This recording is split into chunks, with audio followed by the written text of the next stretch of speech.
right, all right. We are in, and God is good. I'm so glad to be able to be in. Are you hearing me loud and clear? Loud and clear. Awesome, awesome, awesome. Welcome, everyone. Welcome, everyone. Good evening, good night to you. Some of you in a different time zone. Good evening, beautiful people of mine across the Caribbean, United States, and around the world. Welcome to another powerful edition of Forefront today. And it's Ciara 365 on YouTube, you know that, and my Facebook page where we spotlight purpose, perseverance, faith, community impact, and transformational stories. I'm your host, DJ Quinn. Also, you know me as the matured mixer. My real name, RC Harlequin. Tonight we are honored to welcome a woman whose testimony reflects resilience, faith, entrepreneurship, media excellence, and kingdom purpose. She's also a personality, a radio personality, I would say, an entrepreneur, a motivational voice, a community builder, a wife, a mother, a visionary, and the founder of was that Polyad was Us. that Pollyanna Project. Polyana project, but this is Positive Radio Positive. 106.9 FM. And so, Mhm. ladies and gentlemen, please help me welcome the one and only, we call her affectionately Auntie Donna herself, Miss Donna Moore-Stewart. Welcome Thank you. into the forefront today. Thank you for having me on your platform, DJ Queen. I'm I'm humbled to be in your presence, my friend. Thank you. And let me greet your audience as well. And this promises to be one testimonial yeah, afternoon tonight to give that's God right. all the glory and praise for where He has brought us from. You are so modest. I think when I see you next time, I'm gonna have me $1,000 bill and have you autograph it. Okay, you are too modest. Oh God, oh Yeah. God. Listen, I Yes. must apologize. We were supposed to start at 7 p.m., but today is the celebration for Ghana's 60th independence. My home Yes. country and my Jamaican friends and all the folks from the Caribbean diaspora were out there and they didn't want to let me leave. So I had to stay there and get some pictures with them. So my apologies to you, audience, for coming in so late. Forgive my tardiness. I don't normally keep my guests waiting. But Auntie Donna, so glad to have you with us tonight. So welcome once again to Forefront today. And how are you feeling tonight?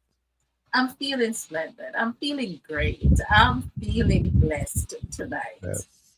God Yes. is a good God, and each moment He give us to breathe His precious air, it's a good day. Yes. Yes. We have to be grateful. Many people know you as Auntie Donna, the broadcaster. But who is Donna Moore Stewart beyond the microphone? Oh wow. That's my husband would say, I'm glad you asked, and that's a big That's question. a big question. Such a huge question, right? I think I lost DJ Quinn, so I'll allow him to come back in. Let me No, continue I'm to. here. I'm here. I'm just You're gonna let here? you All hold the right, screen. I'm great. just let you All take the screen right. for yourself. Yes. No, no, okay. So I was born and raised in Jamaica. My mom grew us up as a single mom. And I am the oldest of five siblings at that time. And we there were six of us, but we'll get to that if the interview allows.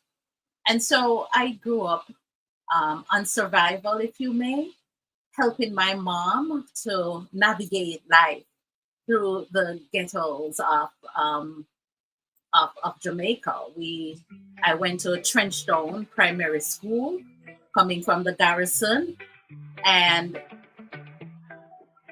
and during the 80s, my mom relocated and she went to another area of Jamaica, Old Harbor, where we relocate there. I'm hearing music in the background. Yeah. Let me see if I make it come down a little bit low for you. I won't Right. distract you. Yes, Sure. All right. How is that? that is good. Right. Good. And if you can turn it down off, it's okay with me. Yeah. Thank you a little bit. Yeah. So this is my humble beginning where it's survival, taking care of my siblings. My mom, as the oldest child, growing up in the Caribbean, we must help our parents so Mm. that we can survive. And so by the age of 5, I was babysitting a 3-year old and a baby at the age of Wow. 5. By the time I reached 9 years old, I was babysitting a 7-year old, a 5-year old, and now a baby, right? So that life sort of molded me into who I am, being the caregiver that I am to so many people now. So that is the foundation of who Auntie Donna is. I love that. I love that. We all come from various foundation, but growing up in Kingston, Jamaica, what lessons have you learned from a childhood that still live inside you today? The interesting thing about those years in Kingston is when you grow up just on survival, you can't remember. So I have learned survival skills. Mm. When you, I've learned survival skill, how to fend for myself and how to navigate systems and whatever the climate or the community has. It was really a survival skill. That is what I learned. Mm. But what I feel you also learn, and you could expound on it some more, your leadership skills. You being that second in the sixth sibling, and the oldest girl often comes with some kind of responsibility, like you mentioned. Is that where you got your leadership skills? Uh, uh, Definitely. Teach us about your leadership and the sacrifice you made as a leader growing up so young. Okay. Well, as the oldest, it seems, and interestingly, DJ Quinn, it seems like things are just sort of coming together to me now in this my late life. Uh, Mm, I was oldest or possibly the smartest, and this is how I am putting it together. Because mm, why would parents entrust their children into my hands? At the right. age of, I was taking care of my sister who was 2 years younger than me, then a baby, and then another baby.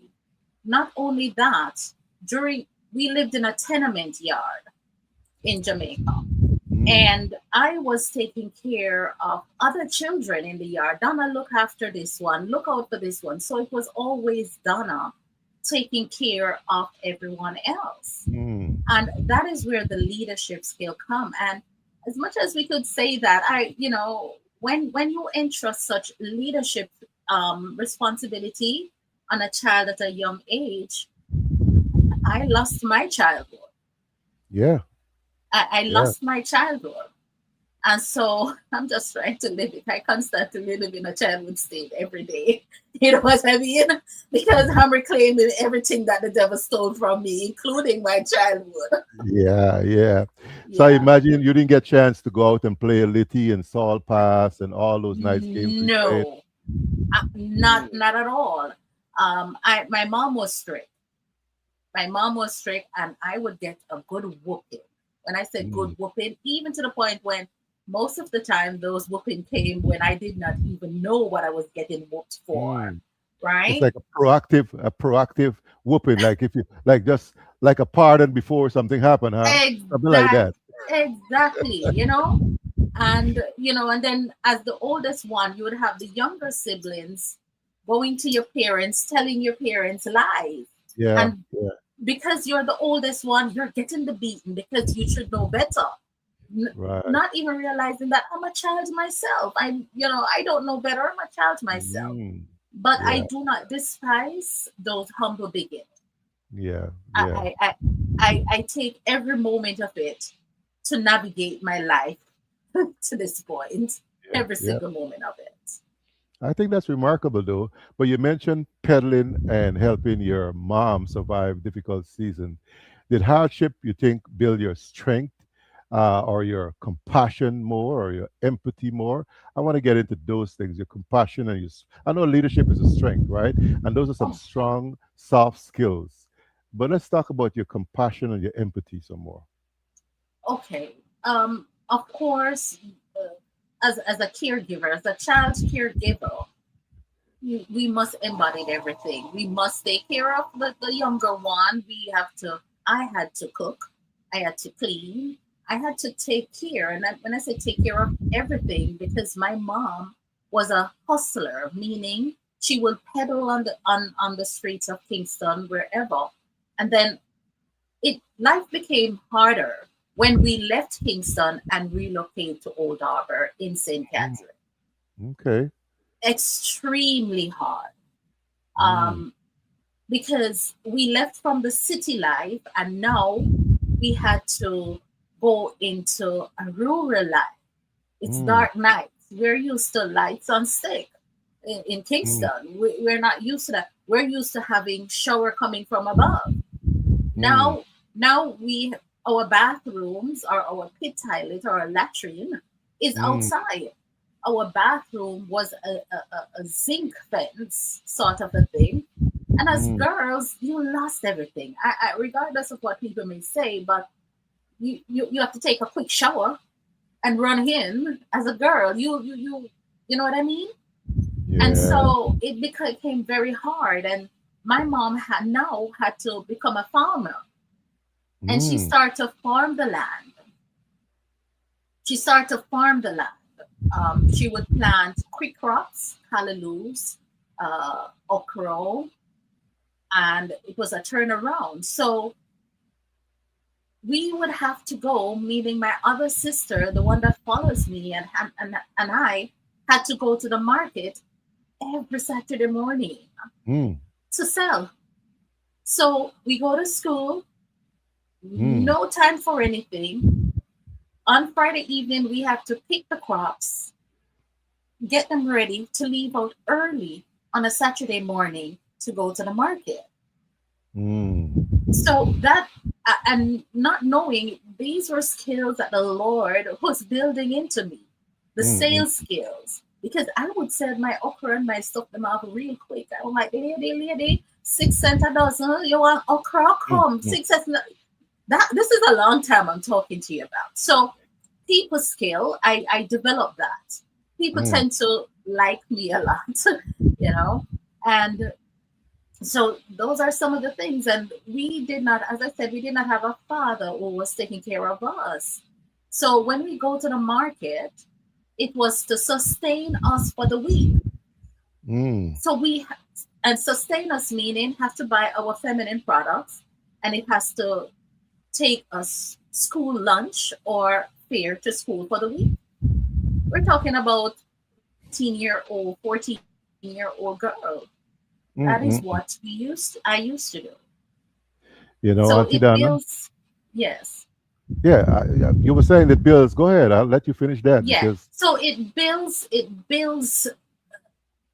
I have no choice. I have no choice. It's Mm, survival. I cannot die in this. But one thing I know that even though I was going through that, I never looked like it. I never mm, expressed it on my face going to school.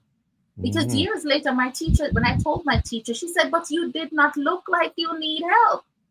mm, While I was going to school hungry mm, almost every day, but I wasn't staying home because I would rather to be hungry in the classroom than stay at home and be hungry too. You know what I mm. mean? Yeah, So yeah. yeah, so that's how I built all of this. And because, and you ask, where did that come from, that empathy come from?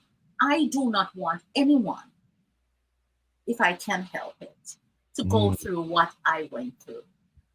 yeah, yeah. It was not a good feeling. Mm, On a September when it was time to go back to school, my mom couldn't afford to give me uniforms for September. Everyone was wearing new stuff. I had to wear my friends' hand me down clothes mm. from the previous year.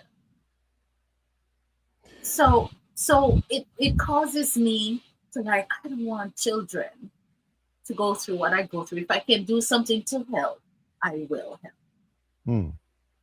Auntie Dana, I'm smiling because if my siblings are on the live and listening to this, they'll be saying, Cleveland, that's your story. That is Mhm. part of your story. You and I Yeah, have a whole lot of that in common. yeah, Okay. And that's why I like storytelling, because it makes me go back into me.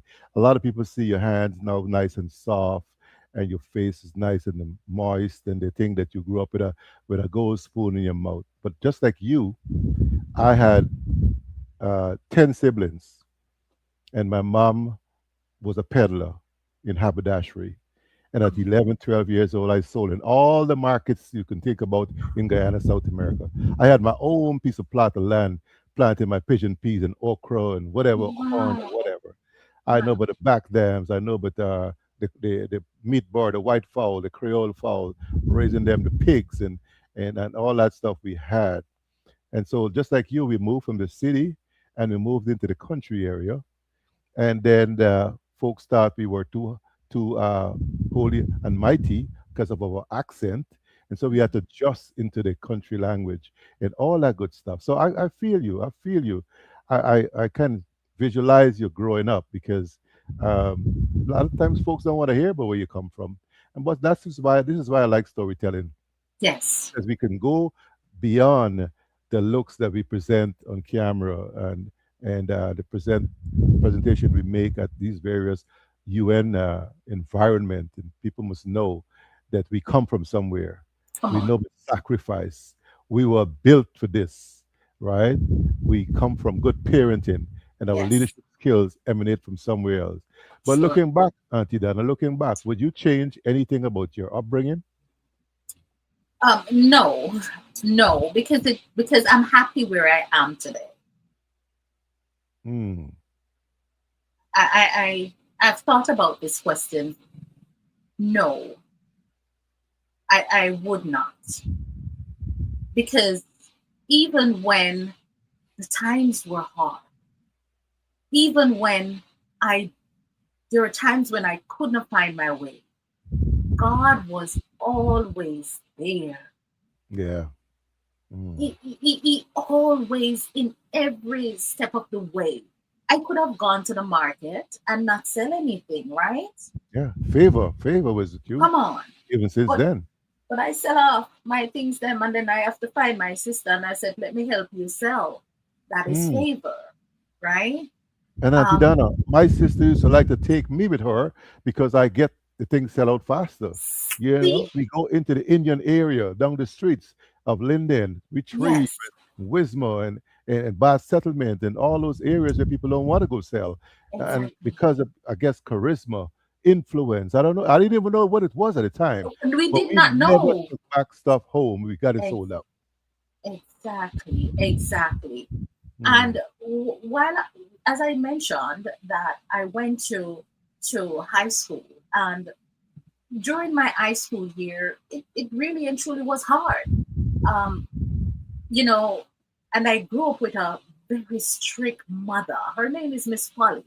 She does the Pollyanna Project. But Oh, Miss Polly, okay. yes, she was strict.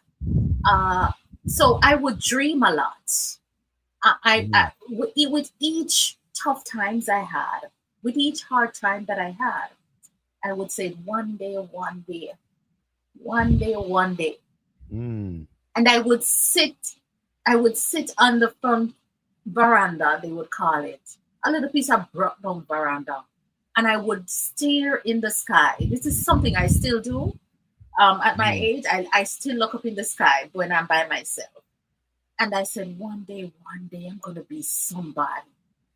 Mm. One day, I'm going to be someone. Because we did not have an uncle, we did not have aunts, we did not have anyone growing up except Mm. us. Right. So that village situation that most persons are used to, Mm. it wasn't rare, but God would have someone there at all times Mm. to step in. Even on the weekends, there were times when I used to leave my mom house after school on a Friday and go to a surrogate mom house. She did not have a daughter, DJ Quinn, and I was the one that washed, cook, and clean for the weekend. That Mm. was how I would get my lunch money too. Wow. Mm. Mm. Mm. She was my rescuer when things got tough at my biological home, because it does get tough. When your mom can't feed you, and not only you, when she's looking at five mouths to feed, Yeah, it yeah. does get tough. Mm, And I would leave on weekend. When it gets tough, I would get a beating and I'm running away. But I thank God each time I run away, it was to a safe home. mm, And when I go to that safe home, now I become Cinderella because she didn't have a daughter. In order to stay there, I had to cook, I had to clean. She has a son, and he's my brother to this day. mm, And I had to make his breakfast, and her father was alive, and I had to make their breakfast, cook for them, and go to school. mm, While no one at school knew what I was going through. mm. I gotta ask you, Auntie Donna, because I had to sell my crops to pay my way to school. And I said pay my way to buy my bus ticket, buy my bus contract for the month. I mean, I had my own money to Mhm. throw my own box back in those days. I don't know if you know, but Susu, you Yes, know, partner. Yes, we call yeah. it partner. Yeah. I had my own money because I sold my pigeon peas, my okra, my coconuts. I made my own broom. I collected fruits from the people tree in the village and Yes. sold my mangoes. Not all of it was ours. As children, we walked and picked up mangoes and dungs and whatever fruits we find and sell. Yes. But I had to buy my own contract ticket. And I remember back in those days, there was barter stores. And I couldn't afford the Dunlop like my friends, the Dunlop, the nice white Dunlop and What stuff is like that. done now? Because remember, I'm Jamaica. Well, Dunlop is a sneaker. Oh, It's still okay. available today. It's a green Okay. and white, expensive. Back in the day, it was very expensive. Hmm. So I had to settle for the Pro Dragon. I don't know if you know, but the Bata shoe store back in those days. Yes. But Pro Dragon was, it has some nice rubber to the front and to the back. But when the sun comes up, your toe feel the heat. Ah, But yeah, I had to settle for that. We called it the coquette boots back in those yes. days. But you had to settle for that. And then, like you, we got some stuff come from overseas. People send barrel in and they sold Mhm. secondhand clothing and different things. People peddle items through the village. My mom would exchange her jewelry and collect clothing, pants length and kickers and these kind of things. So that's why we got some clothes in the village. I'm telling you. So you are talking my story. You are talking my story. So we got things in common. Yeah, I So was just about to say we have more in common than not. yeah, And yeah, that is the reason why we ought to speak to each other, talk to each other. Then we realize that we have the same story. But because most persons are ashamed, they are ashamed to say, I was there. I right. am not ashamed to tell you um, how the Lord, because I give credit to the Lord in everything that I Mm, do, because it was His grooming, His spiritual grooming that can prepared me for every step of the way. yeah, yeah. Listen to me. I mentioned my surrogate mom that I would go to when it was time for taking your CHC back then. I Mm, didn't have the money, and I said to her, the morning off that I need to take my exams, I did not know how to go to speak. I did not have a voice to defend myself, and that is mm, one of the things that children are persons who raise older kids or their younger kids lose their voice. Some of us lose our voice, mm. Talk about that. and you know about that, right? Uh, Mm, we're not afraid to. I was ashamed. I was embarrassed to ask for things, you know. But I remember on that morning, I said I'm doing the CXC exam and it costs X amount, and I don't know what I'm gonna do. But I remember she gave me at that time it was 250 Jamaican dollars, and remember this is years ago. I'm talking about. mm, And even $250 was not enough to cover the four subjects that I wanted to take. mm-hmm, And I went to school, and thank God for my principal at that time. God rest his soul, Mr. Guy Jobson. And he called me and he said, Donna, what's the matter? He could see through me. And I said, I don't have enough money for my exams. And that man put the balance so I was able to take only four I could afford. And I took Mm-hmm. four and I was successful at the four. So each step of the way, there was always a ram in the bush. Yeah, yeah. My Bless you, safe God. home was my surrogate mom, and Mm-hmm. there's always a ram in the bush. And those those subjects that I passed, they were good enough for me to be employed right out of high school. Awesome. Awesome. Let's talk about high school, though. How did Old Harbor High School and Excelsior Community College shape your confidence and your worldview? Um, Old Harbor High School, I told you I grew up on survival. I I went to school surviving, DJ Cook. Because if you ask me about friends or teachers, I am not the person to tell you. I don't remember. Mm, I don't remember. And so I know I had to learn because it's the only way out of my poverty, the life that I was living.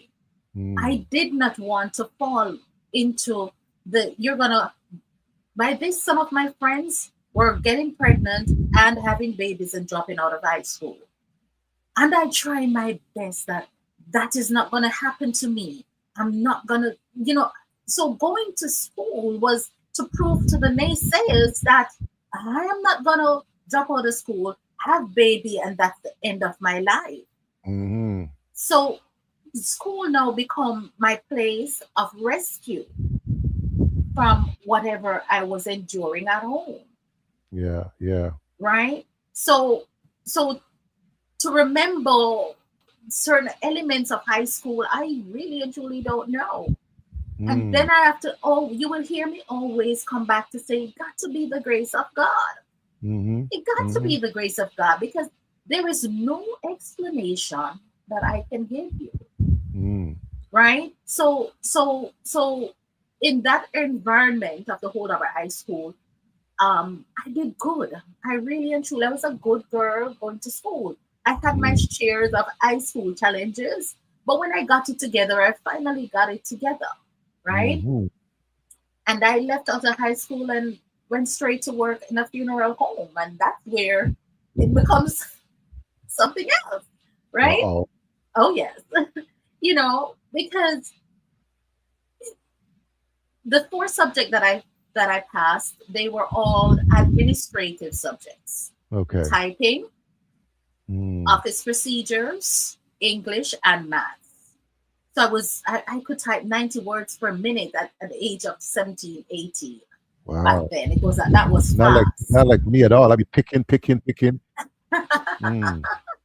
Right. So with that skill set and that I was easily employed as a clerk typist, administrative assistant now, straight out of high school, Mm-hmm. right? And the interesting thing was when all of my friends were getting job in banks because they could afford to pay for more subjects and they were into bank, they got in nicer offices. I was going to work at a funeral home. That was not the idea for a pretty young girl, but I Mm. accepted it because I have no choice. Yeah. I Mm. had no choice. Mm. And that that tenacity, my tenacious spirit, is what caused me to just freely get a visa to come to United States of America. Pum pum. Yeah. You know, um, so this is how I keep going back. It got to be God. Got to be God. It got to be God Mm. because there was one evening at the office and it was about 5:30 and everyone wanted to go home and I saw this gentleman came and there was an accident, a major accident in Kingston, and a US citizen died. It was a Thursday evening and a US citizen had died and no one wanted to stay back to help the man. It was a white man. They didn't know who he was. But I Mm. said, I'll help you. In the market, the market attitude come out, good customer service. And I said, Mm-hmm. I will help you. And DJ Quinn, the deceased had to be back in the States on Saturday. So this was Thursday night, had to be embalmed, the document had to go on, and the body must reach the United States by Saturday morning for burial. Mm. It was done, was executed. I remember this man come to my house with the clothing for the deceased. And if you're asking me the man name, I don't even remember his name. Wow. Don't remember his name. But upon the completion of the process, he looked at me and said, "What can I do for you?" Mm. That's it. And all I said was, "I would love to go to your country." And he said, Wow. "Let me have your passport." And back then in the 80s, indefinite multiples is like, Mm. as a young girl. So there go God again. Orchestrate where I am today, DJ. Yeah, yeah, that's remarkable. Yeah. So Wow. I would not have been here hadn't I gone through everything that I've gone through. Mm. Now you got several but God moments, and people who've been through it will know what we're talking about when we say but God. If it wasn't for the Lord, but God. But you once said also, the life lived until 18 prepared me for the challenges life tossed at me. Can you unpack that statement for us tonight a little bit more? Because I want to dig deep. I don't want you to. I don't want to come back to this because I think there's a whole lot of you in that teenage years that really shape you, fashion you to become who this Auntie Donna is. Okay. Well, there's so much but God moment because I remember right after high school, teenage years you're talking about, my mom just did not know what to do with me, right? Mm, She could not send me to a tertiary institution. I wanted to go to Duff's Business College based upon the subjects that I passed, but there was no money to send mm, me to further my education. So that's how comes I had to go and work again, right? mm, And because of that, I always know that I have to fend for myself. You know what I mean? mm, I have to fend for myself. And I got the job, and then I have to take care of my now I'm taking care of my mother and my siblings again. mm, So it was a cycle, and the cycle remained for a mm, very long time, mm. possibly up until her death 30 years ago. Oh, my condolences still for that. But was Yes. there a defining moment in Jamaica, Auntie Donna, that made you realize that you were destined for more? I know you just said that. Look, one day. Whether was that time in your life that you could say, this is I'm taking this now, but I know I'm destined for more, and that to the extent that you couldn't stay in Jamaica. It's not that I know I couldn't stay in Jamaica, DJ Queen, because even when I was in Jamaica, I was still trying to hustle my way. I Mm, would, before I get to come to the US, I was going to small islands to do peddling. We call it higgling. But mm. even though I have a job, I was doing side hustles We, as we well. call that trader. You were a trader back in Ghana. We call you a Exactly. trader. All But right. before I'm going to cut you because I have to step out of the room for about 3 minutes. Can you Okay. talk to the audience for me and give me 3 minutes, DJ Quinn? Sure thing, Yes. sure thing. I'm talking to Auntie Donna. She is Miss Donna Moore-Stewart. She's an entrepreneur and she hails from Jamaica, West Indies. Definitely a wonderful lady. She is running a non-profit organization, the Pollyanna Project, that you could be part of. I know some of you got money hidden under your step in the South Spawn. Some of you got it in the attic. It's just building up there. You can definitely find a good reason to support her organization. She goes all over the world and support communities in need. So please find it in your heart to support her cause. She has an event every year, a staple event that I go to, and you can definitely donate by buying tickets. You can fill a whole table of 10, and that could be a donation. So it is tracked. It's a 501c3 organization. So if you definitely want a place to render your services, you want to consider, and she'll tell you more of her organization, the Pollyanna Project. But if you have any questions to I hope you would drop it in the chat. I'm already seeing some folks who are coming on in, and I'm grateful for your presence so far. So far, I'm seeing my wonderful people like Cheryl and Georgetown, Jesse Yandel, and to you, Kizzy Hines is in. Good night to you, Elder Roxanne McFarlane. I believe you. That's who you are. Chevron Lashley is my cuz. Hello to you, Lynette Pierre, and to you, Diane Allen, and to you, Kelly Harlequin. Good night to all of you who coming on. And I know some folks are listening incognito, silent listeners, and would put something in the chat. Some of you on YouTube. I'm not able to see that quite yet. Let me see what's happening on YouTube. Somebody said hallelujah, hallelujah. And I see Kirk Ivan. Good night to you. And all of those of you who are sharing the broadcast, I appreciate you doing that. Definitely her story needs to be told around the world. And many of your stories, because this is about storytelling right here on CRL 365 and on my Facebook page. So welcome back once again to Forefront today. Auntie Donna, thank you so much for Yes. coming back. Thank you very much for the time. Awesome, awesome. And so we were talking about you, and this is all about you. Every once in a while, you put me back into my space growing up, and so I'm glad I'm here to conduct storytelling right here on Forefront today. And so we were talking about your high school and all of that, and so I don't want to stay there too long because you said some things you don't want, you don't even remember, and Right. sometimes but for your own good, you want to lock some things away and leave it there. Uh, That's and so, but what role did faith play in your upbringing, you would say?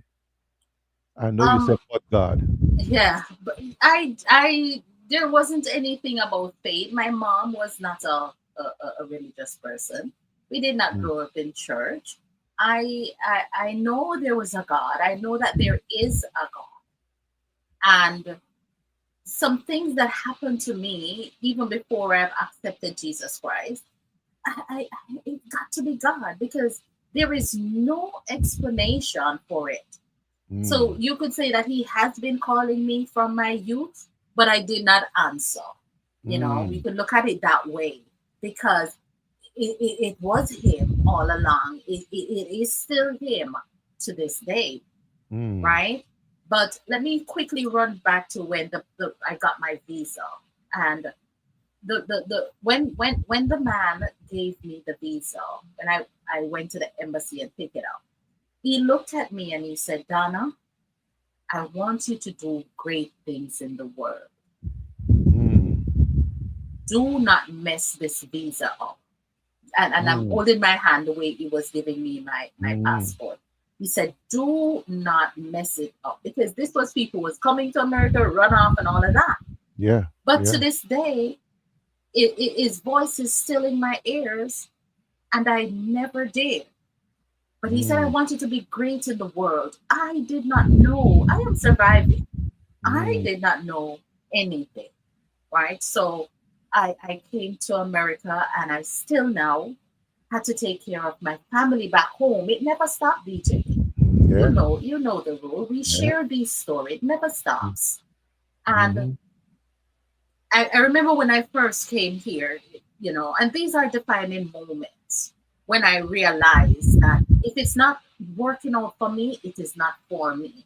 Mm, And when I came first, and I was encouraged, stay in America and don't go back. And I said, I can't do that.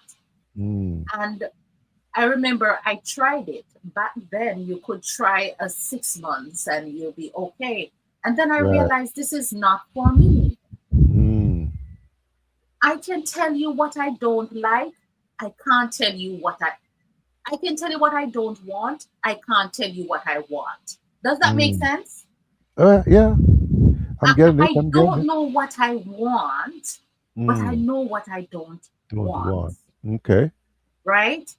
If it's not adding up for me, I am not going to go there. I'm not going to accept it. It's not for me.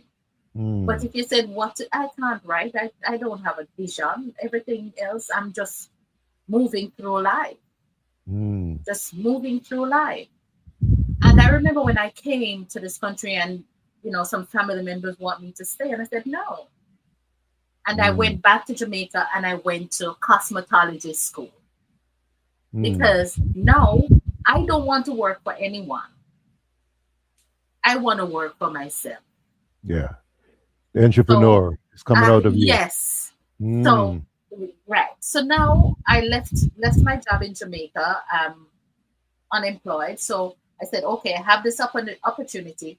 What job can I do in America that will allow me to work for 4 months at a time, go back home so I don't mess this visa up, Mm. right? And I went back to Jamaica and I stayed for 8 months, 9 months to do the cosmetologist um, um, Glasses.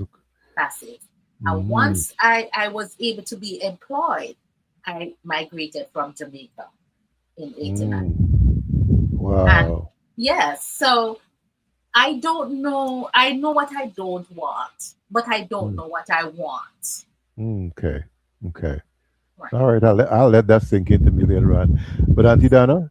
Jamaica has produced resilient people globally. What do you think Jamaica gives its children emotionally and spiritually? Uh, I really and truly can't even add to that to say what Jamaica gives. It's not what Jamaica gives. It's what you take from Jamaica for me, Okay. right? It's what you take. What can you do with Jamaica? Mm. What can you do? Because if you sit there waiting for Jamaica to do something or hand you something, it's not going to happen. Or Mm. you'll have to take that into all your entire lives. Mm. The- Okay. Yeah. Yeah, that So makes sense. Yeah. yeah, I just continue working and Mm. know that work is what will get me to my next level. Mm. And what would young Donna say to the successful Auntie Donna sitting here today? Girl, you should have talk up some more. Mm. Girl, what make you keep quiet so long? Mm. Girl, what make you never trust your instinct? That's what Yeah. my this girl will tell younger one. Wow. And then would there be a conversation, or this Auntie Donna would say, this young Donna, what would she, what do you think would be her response? The young Um, Donna. I was afraid. Mm. I didn't want to hurt anyone's feeling. Mm. I didn't want to get anyone in trouble. Mm. I was afraid. Mm. That would be a response. And in fact, to this day, I still have some of that in me. I I try not to speak up to get people in trouble Mm. because yeah, some of that even to my detriment. Are you a people pleaser, Auntie Donna?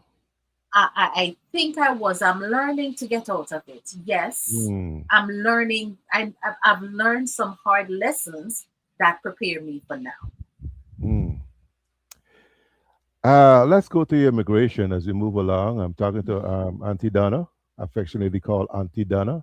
Her real name is Donna Moore-Stewart from Jamaica, West Indies. She is an entrepreneur and a whole host of things, and she'll tell you about that some more. But Auntie Donna, many immigrants come to the U.S. with dreams but face culture shock. What was your reality when you came? You said you think it wasn't going to work for you. What was your culture shock? Um, I don't know. I can't say I have a culture shock. Whilst living in Jamaica, I think I was living the life that most people were living here in America. Okay. I did not leave Jamaica. I When I left Jamaica, I was living in a three-bedroom house by myself as a young girl. I could Mm. drive. I got these things in life early. I wanted to drive because I realized driving is what would get me to someplace faster.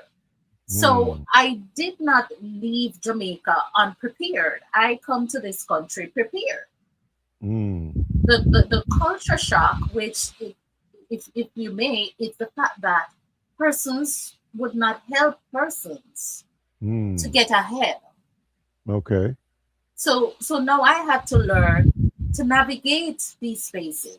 I had to learn to go out and fend for myself, but I was not afraid. Okay. So at one point you went back and then you studied and all that, but did you ever feel discouraged or like giving up? I mean, after you would have come back and settled in the US? Giving up was never an option, even now. Giving up does Hmm. not exist in my vocabulary. Oh, oh. I beg your pardon, Auntie Donna. I beg your pardon. Giving up was Um, never an option for you. You no. became a licensed cosmetologist, a beauty salon owner, a Yes. skincare consultant, a real Yes. estate sales agent, a Yes. songwriter, an Yes. executive producer. Where Yes. does that entrepreneurship come from? I mean, where does I mean, tell us. There's a whole lot to put in a It hat. is a whole lot. And so, as I told you, so when I came to this country, the culture was you go where you go and babysit, and you're stuck in the babysitting thing. I Okay. know that that's not what I want. I could dream, but I know that's not what I want. And then I went back home, and then I came and I start when I decided that okay, I'm going to live in America now, and I stayed with a family member.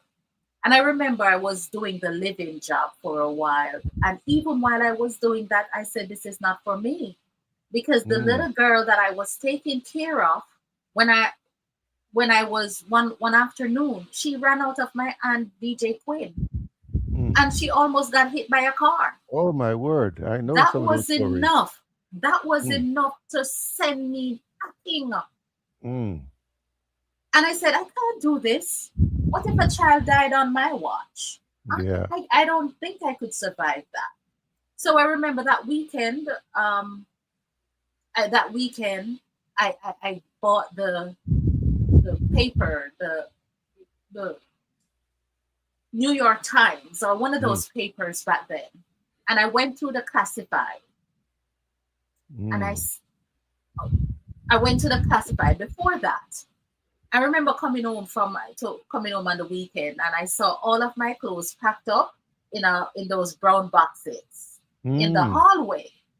So Okay. they're telling me now it's time to move out, right? Mm, Well, that weekend when I saw that, I got the paper and I went through the classified and I started calling up these hair salons place and tell them I want to come into work. And I remember the lady said, "Can you come on a Tuesday for an interview?" And I went in and I aced the interview.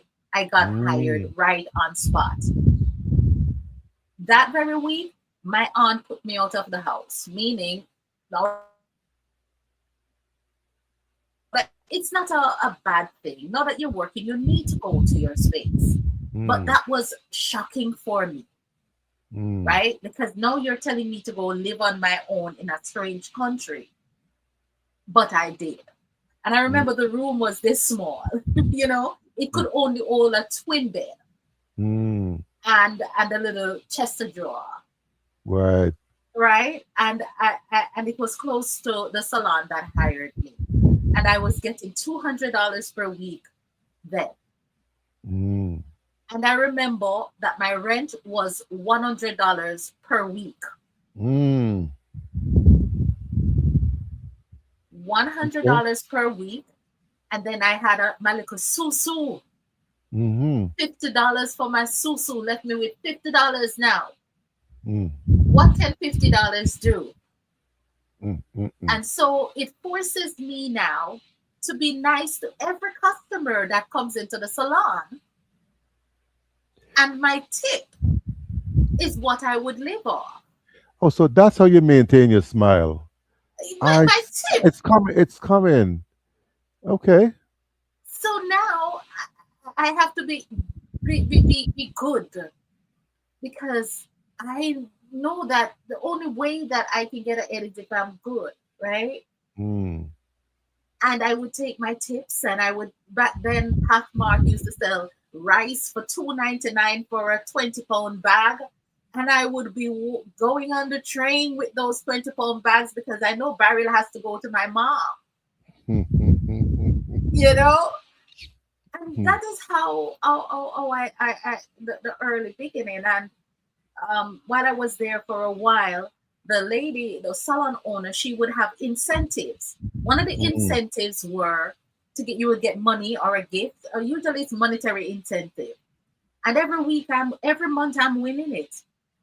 To the mm. point now, the other girl said, they start to talk. I'm kissing the salon's butt, and salon owner's butt, and yes, I was, because I know kissing butts are temporary until you can Right, kick them permanently. right. Yeah, you're saying things. You're saying some things, Auntie Donna.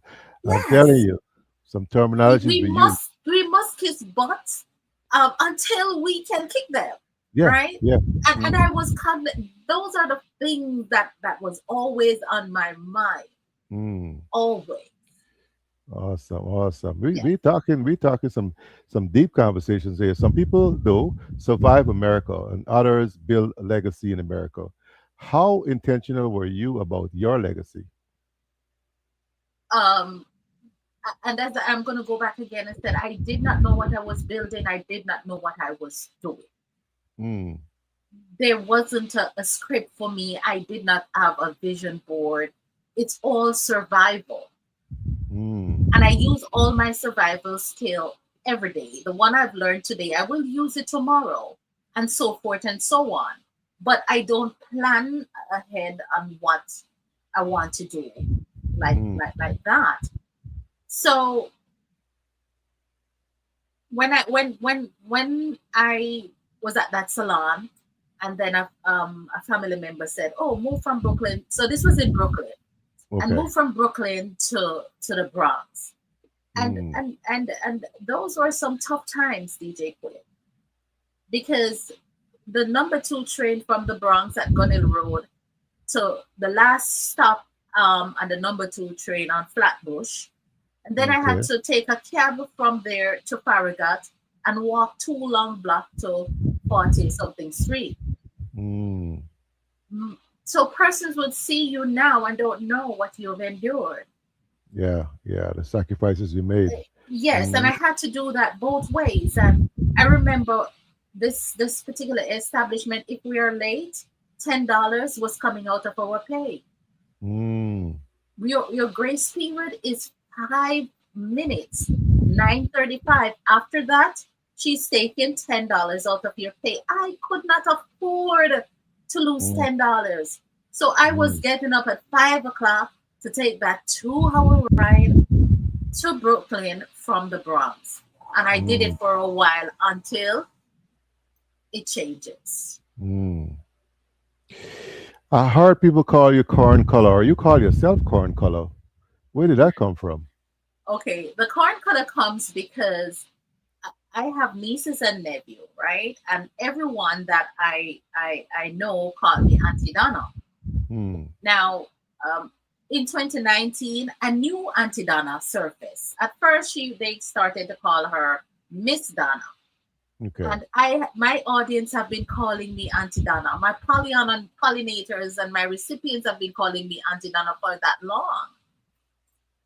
So, my audience was saying, Auntie Donna, don't change your name. Don't change your name. You were the Hmm. one who was the first Auntie Donna. So if you hear everybody said she's the first Auntie Donna, she was the first Auntie Donna. And Hmm. I am the first Auntie Donna out here like this.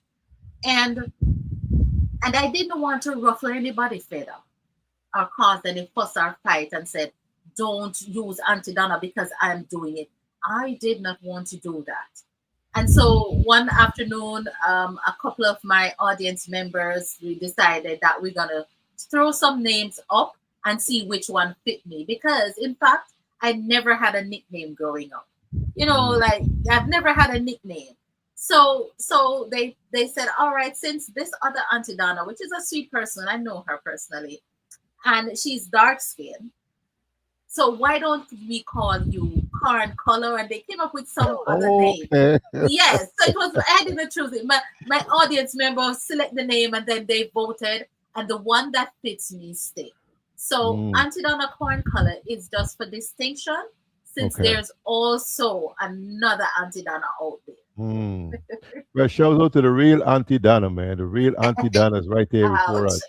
And Yes. that's right. CRA 365. We definitely talking about her life and the legacy she's building. But you are an entrepreneur, and I know a strong man behind a strong woman makes a difference. What Yes. sacrifices you think that entrepreneurship demand from your marriage and family life?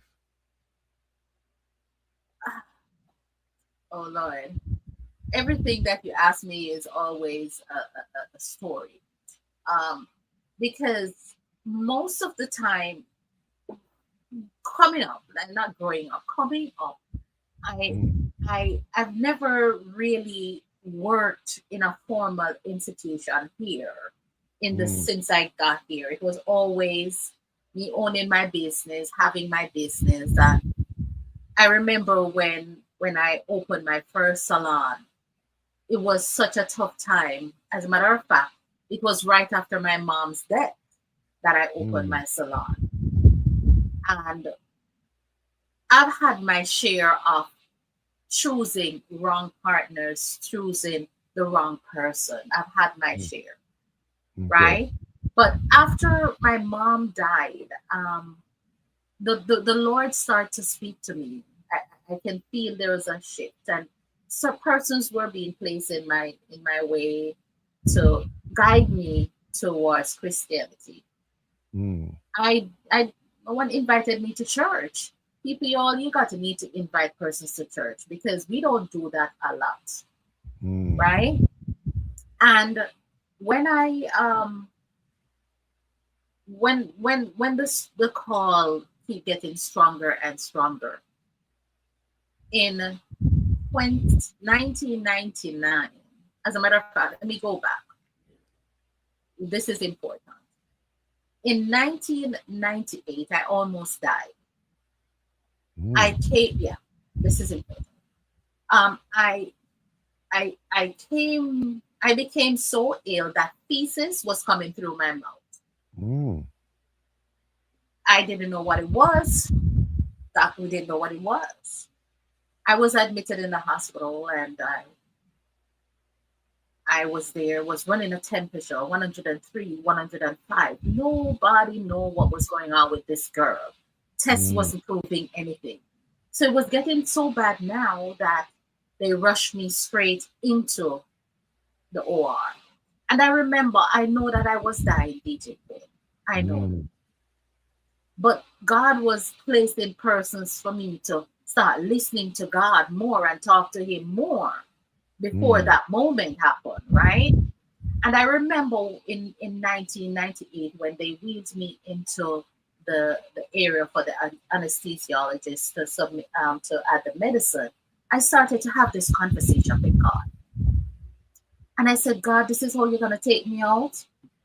I did not. I haven't done anything for you in life yet. Telling you the mm, prayer that I prayed. mm, I haven't done anything in life yet, God. Is this how you're gonna take me out? Like this DJ Queen, prior to that, I dance me say. I'd been at the dance hall. I love mm, music, I like the life, me, sexy body and all of them things there. mm, That was me. Dress up and all of those stuff. That was my lifetime. I would leave mm, New York, go to Jamaica for the weekend just for a party, come back and go to work. mm, That was my lifestyle. And I was saying to God, then God, this is how you're gonna take me out? And I had someone had given me a Bible before, and I had the Bible. And right there after I finished that thought, I heard a voice coming around the corner. And the voice said, I hear that this was in the evening that I was scheduled for surgery. And very sick. And the only thing I did when I saw the man was grab him. I mm, grabbed his hand and I said to him, help me. mm, And I remember saying, God, if you save my life, I'm going to use this moment to teach young girls. And I've made a promise, I made a declaration with God mm, right there, DJ. I have an mm, agreement with God that I signed in 1998. mm, And let me tell you something, and I'm going to be speaking after the fact. So Okay. after the surgery, and when they opened me out, I have a very large scar. They thought I had cancer because Mm. all my intestines, the heart, the lungs, everything was black like the shirt that you're wearing. Mm. And then that doctor that I said, help me, he said, suddenly while in the room, someone noticed that whatever was on your intestine starts to come off. Tell me if Mm. that is not God. Wow. Tell me if that is not God. Storytelling. Mm, mm, And mm. they said everybody get to wiping out your intestine. That black thing that was inside, everybody get to cleaning you up and stitching you back together. Mm. There was another moment. That is a moment when I said, God sent that man, because hadn't he come around, they would have sewed me up back. I wouldn't be here today. Mm. I would not be here today. And so this was 1998. And then I broke the contract with God. Mm. I broke it. And he sent me back into the hospital 6 months later. Mm. Now, my intestines were blocked. They had to cut the blocked area out and stitch it back together. Wow. So that is the moment, that is the defining moment that I knew I was never going to play with God again. Mm. Wow. And I gave my life to God 1999, 6 months later after that. And ever since I gave my life to God, I start to see things differently, view things differently. Mm. And the salon that I had, I closed it down. I hear the Lord says, because everything you get it outside of Christ. Give Mm. up everything that you get. I'm sharing Mm. this. I don't know how you're getting me to talk this. I'm telling you. This is storytelling. This is what we do on this platform. You're doing good. And I remember I was in my salon, and I have a client, and I would say, her name is Joy. And I said, Joy, the Lord is saying I should close the salon and go back to Jamaica. She's an American woman. And she said, baby, you got to listen to the Lord. Remember, Mm. I am not a Christian. I don't know foundation, anything. She said, baby, you got to listen to the Lord. And I went to Jamaica. I closed the salon that I had here, and I went to Jamaica. Didn't know what I was going to Jamaica. My intention was to open a salon. I didn't have any children. I was just going to go down there and whatever the wills, whatever happens. Mm. And this is where I met my husband. Oh. Ha ha! Oh. Mm. So he entered the picture right here. Okay. So the Lord would have to make me go through all of that to go to Jamaica to meet my husband. Mm. And I can tell you, he is the wind of DJ Quinn beneath my wings. Mm. Everything that you see, it's really and truly my husband propelling me forward. Mm. Mm. Mm. Major Well, support in everything that I do. folks can see it in your smile, the genuineness in your smile, how much you're thinking about him. So let's talk about him for a little bit. How important has your husband, Elder Carl Stewart, been in your journey? He is everything. Right? Uh, yeah, Carl is everything. He is everything that I've never experienced before. Mm. Support. And I was an independent woman before I met my husband. Mm. Independent woman, I had my home before I met my husband. Amass things. So you walk with your shoulder up, right? Because it's touche. We still sham bossy. They call it bossy Mm. in Jamaica. We Oh, see, bossy, we okay. show off. Mm. Okay. But thank God I met him when I became a Christian. Had I Mm. not met him before, he probably would not be with me. But I remember what the Lord said, that I should give up everything, and meaning close the salon down and everything. and see Mm. what I can do for you. See what I will do for you, Donna. I'll give you back double for your trouble. I said, all Mm. right. If that is what you say, God, I'm going to be obedient. One thing about me, DJ Queen, is I'm obedient to the voice of God. Yeah. And I went to Jamaica, I met my husband, and you know, the first couple of years, like the first months, I was broken. By the time I met my husband, I was a broken woman. Mm. I was a broken woman. And I told him, I was honest with my husband when I met him, and I said, you will have to give me some time to be that wife because of my past relationships that I have. Mm. So I was a broken woman.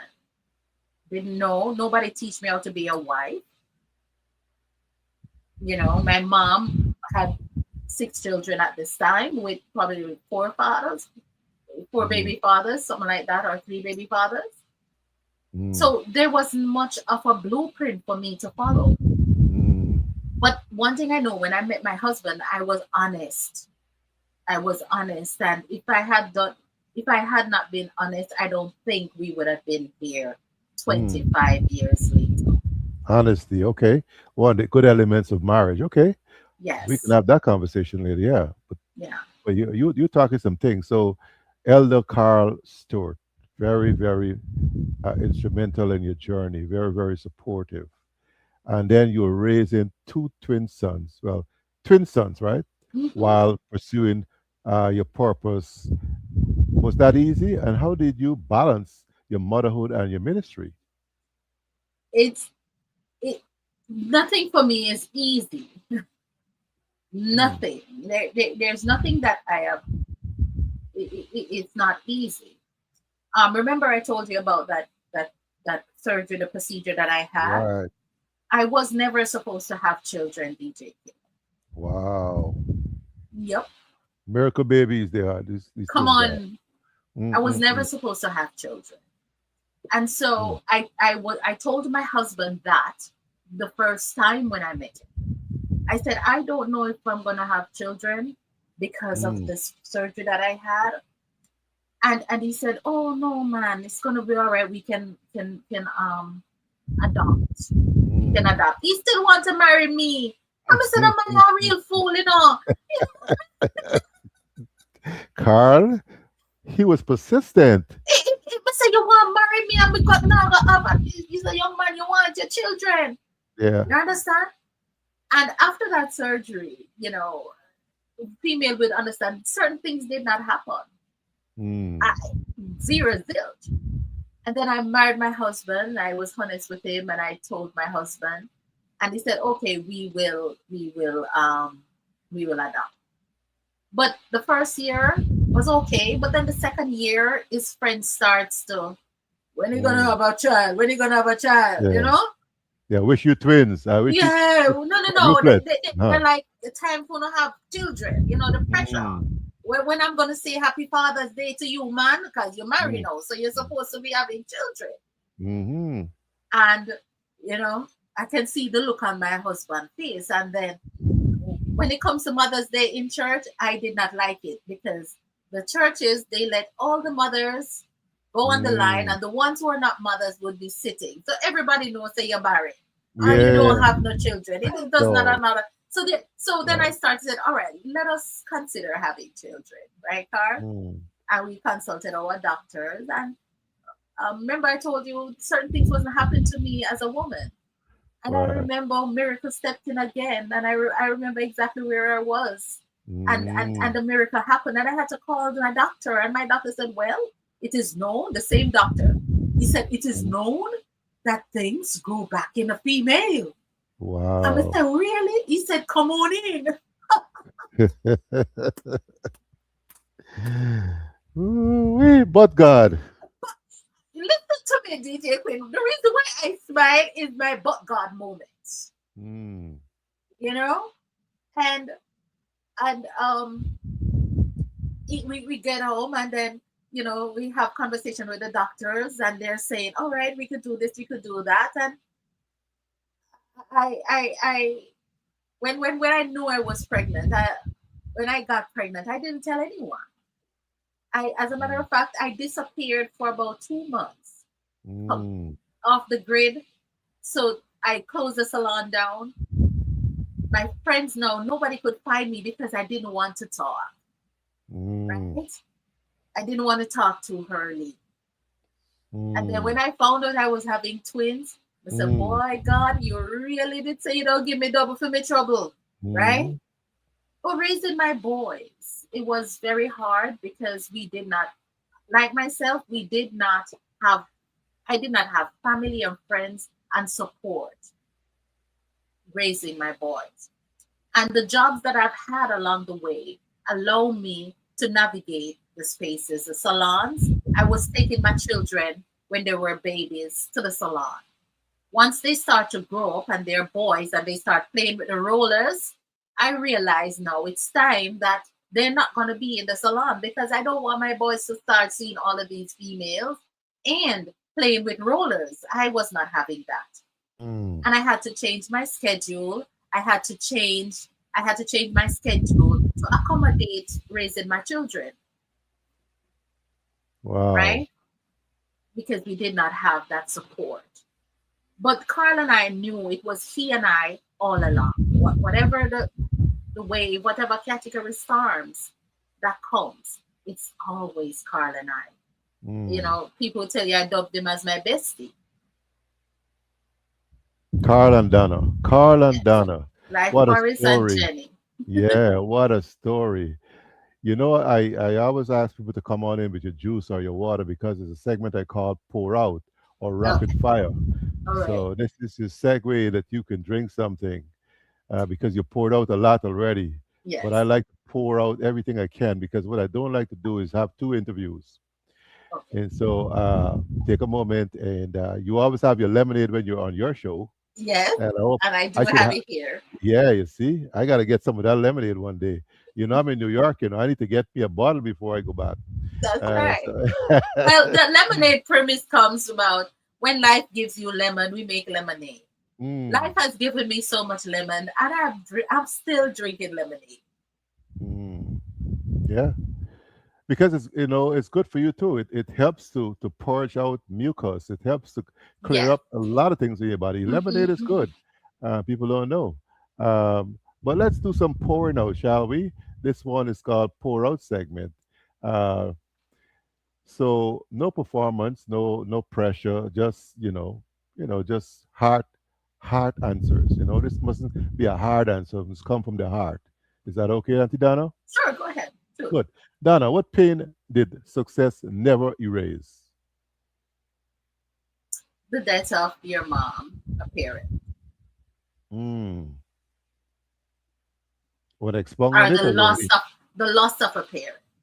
Okay. Are you good with that answer? Will you pour out, or you want to expound some more? Um, because or the loss of a loved one. Because it, I wish my mom was here to see Mm. that even though she thought she didn't do a good job, because my mom thought she didn't do a good job raising me, I still learned from the way she raised me. Okay. So I wished, and it's not only her, most of those persons who poured into my life, they're not around.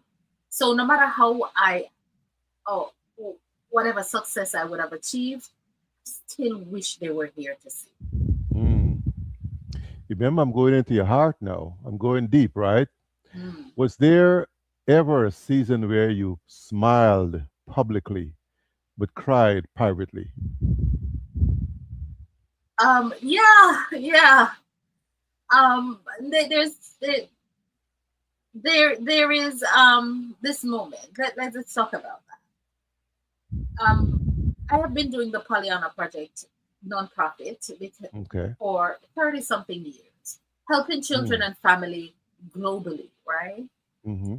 And I was just being nice, being kind, and I gathered families and friends, and we do what we did, sending children back to school.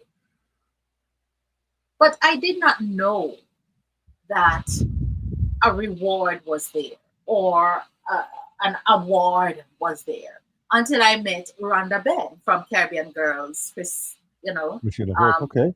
yeah. So Okay. Rhonda said to me, you know, because something seems like it is far fetched. And I do not embody that kind of person where I do not dot my I's all the time. I do not cross my T's all the time. I did not come from a Ivy League college. I don't have a bachelor, I don't have a master's. But what I did along the way was taking subjects along the way, taking Mm. classes along the way, right? So it wouldn't it, Certification programs, kind of. certification project, yes. Okay. So I'm not the favorite sort of thing. Not only that, I'm sort of right in the middle because I don't embody gossip, uh, confusion. You know, those, social media will have drama. That's the word, Mm. drama. I don't do it. So Mm. I am not up there and I'm not down there. I'm right in the middle where you cannot be seen. It's like the bread, Mm. and what's inside of the sandwich cannot be seen, which is me. And so I've been doing all of this and not being seen, not knowing that you need to be award for all of these that you were doing. And then when I met Rhonda Bed Valera, she said, Auntie Donna, nobody not get an award for what you do. I just did what I'm doing for by this time 3 years, and I have the US Mm. the presidential award. No, Mm. Auntie Donna, you're supposed to be acknowledged.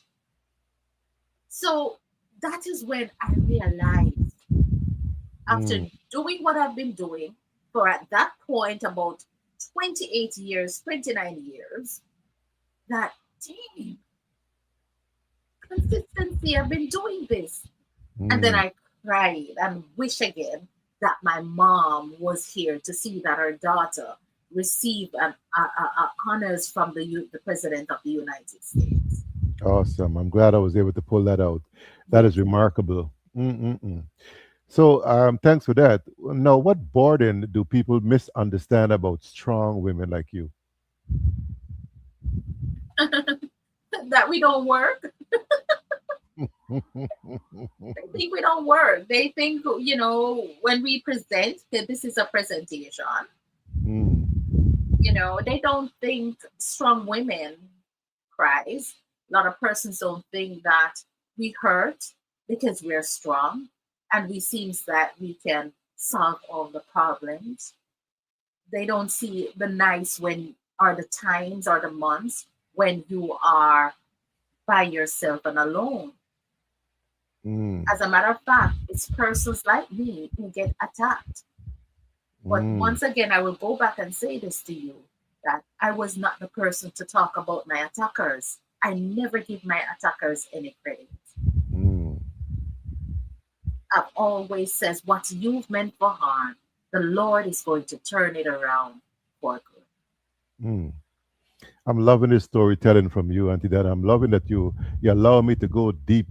I don't know if anybody else have asked you these questions, Never. and I wouldn't apologize, but I like to go deep because you are someone that the world needs to know about. You are a pace setter, and this is what we get when we come about and have storytelling here in this platform. Yes. But what has God healed you from emotionally? Huh. Just to let people and things go, let the nouns go, people, places, and things. Don't Mm. hold on to them. Um, don't hold on to people tightly. Just to let Mm. go. I Mm. used to hold on to people even when, I was following the Bible, forgive them 70 times 7. Um, you know, I used to hold on to people, and then Mm. they will constantly do it, and then the cycle begins again.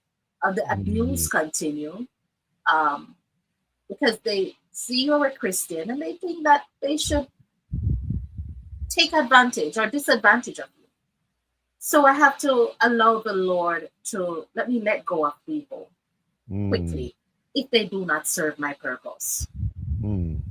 Because you're more like a people pleaser, is what I'm gathering. Yes, yes. Mm. You call me Donna this, yes, I can help you. Mm. So these, like in the last couple of years, I've been better at it. You know, I realized that I'm not God assistant. Mm. If you're going through something, you go through it. If there's something you gotta learn. I had to learn that. So Mm. I try not to. And if someone disagrees with me, and I'm making peace with that. So the peace of Mm. God that surpasses all understanding in everything is Mm. what I embody. Okay. Listen, we are talking, we are pouring out. This is a segment that Auntie Donna is pouring out. And I don't even have enough cup to receive what she's poured out. Do you all have enough to receive it? I mean, we take it for granted when we see people are doing great things. Are we embracing their story?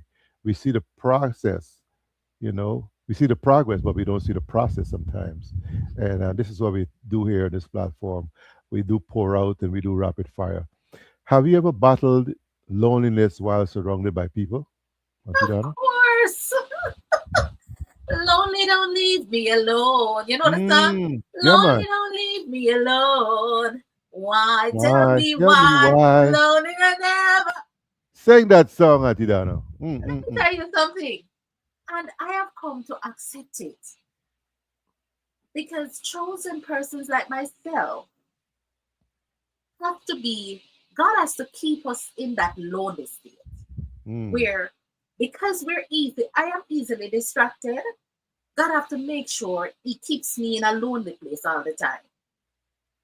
I was afraid of being in lonely spaces because I would always carry people with me, mm, but God freed me from that.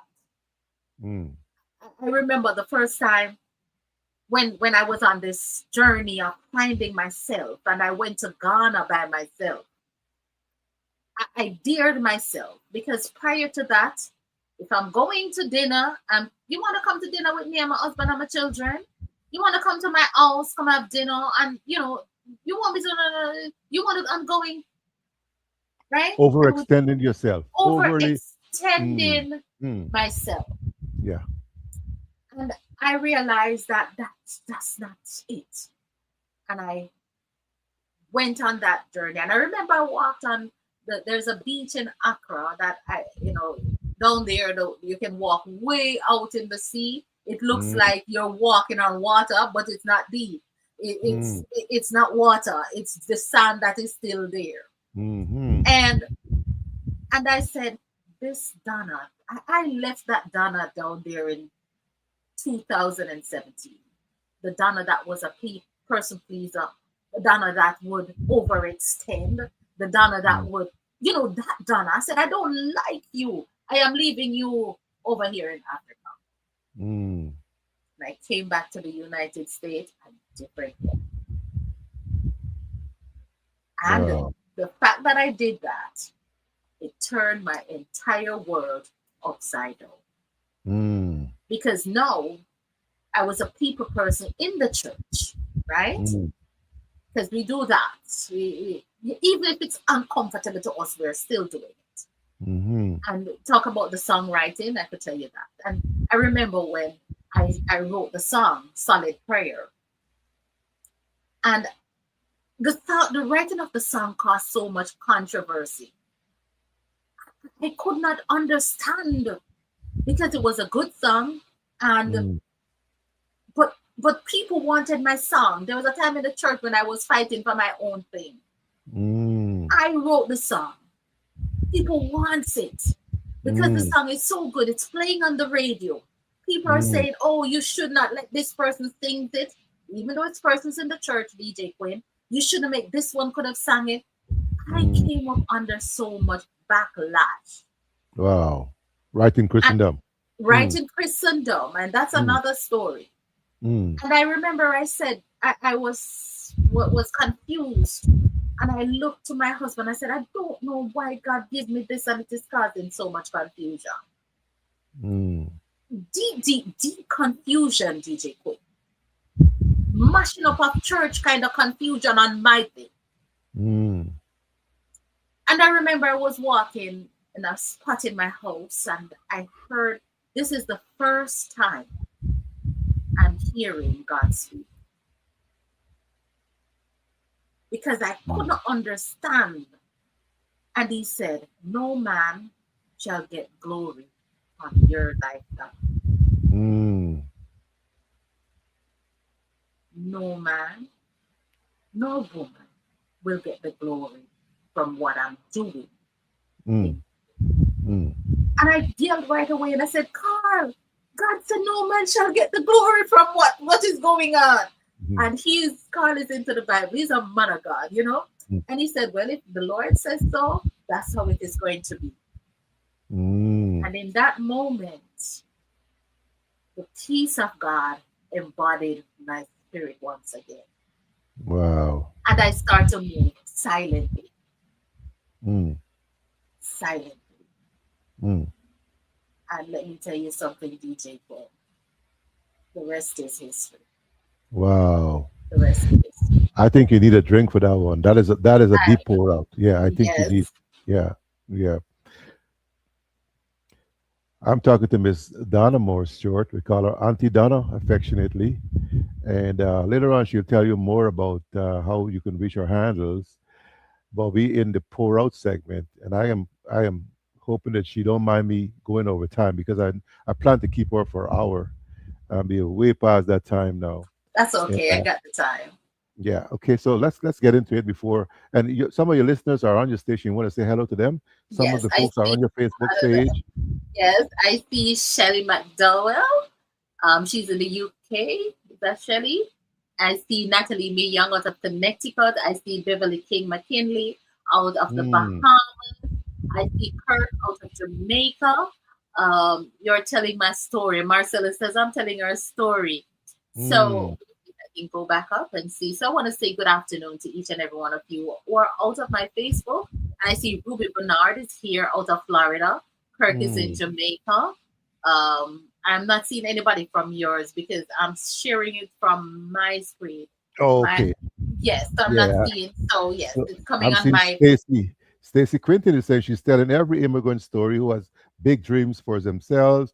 I see Jennifer Carmichael saying good night to us. Yes, yes. I see Marcella. I see uh, Kelly Harlequin is saying good night to us, Ye- and so is Diane Allen, Dion Allen. That's a male. So should I say Dion Allen?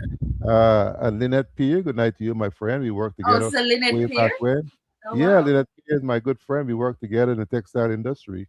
wow. Siobhan Lashley, I believe, is my cousin. Good night to you, cause you still up. Roxanne McFarland, I think she attended the church I attended there in the ATL, and Kizzy Hines, one of the person I interviewed right here on this platform. She's also an entrepreneur, and you ought to find her. She's doing great things in the community also. I need to connect the two of you, actually, because together you can make a collaborative impact. Kizzy Hines, look for her on Facebook. Oh, But we are talking some more pour out conversations here, Auntie Donna, and I'm glad that you got your glass with you. What keeps you humble? knowing that it is He that serves me. Mm, Psalms 23. The Lord will prepare a table in the presence of my enemy.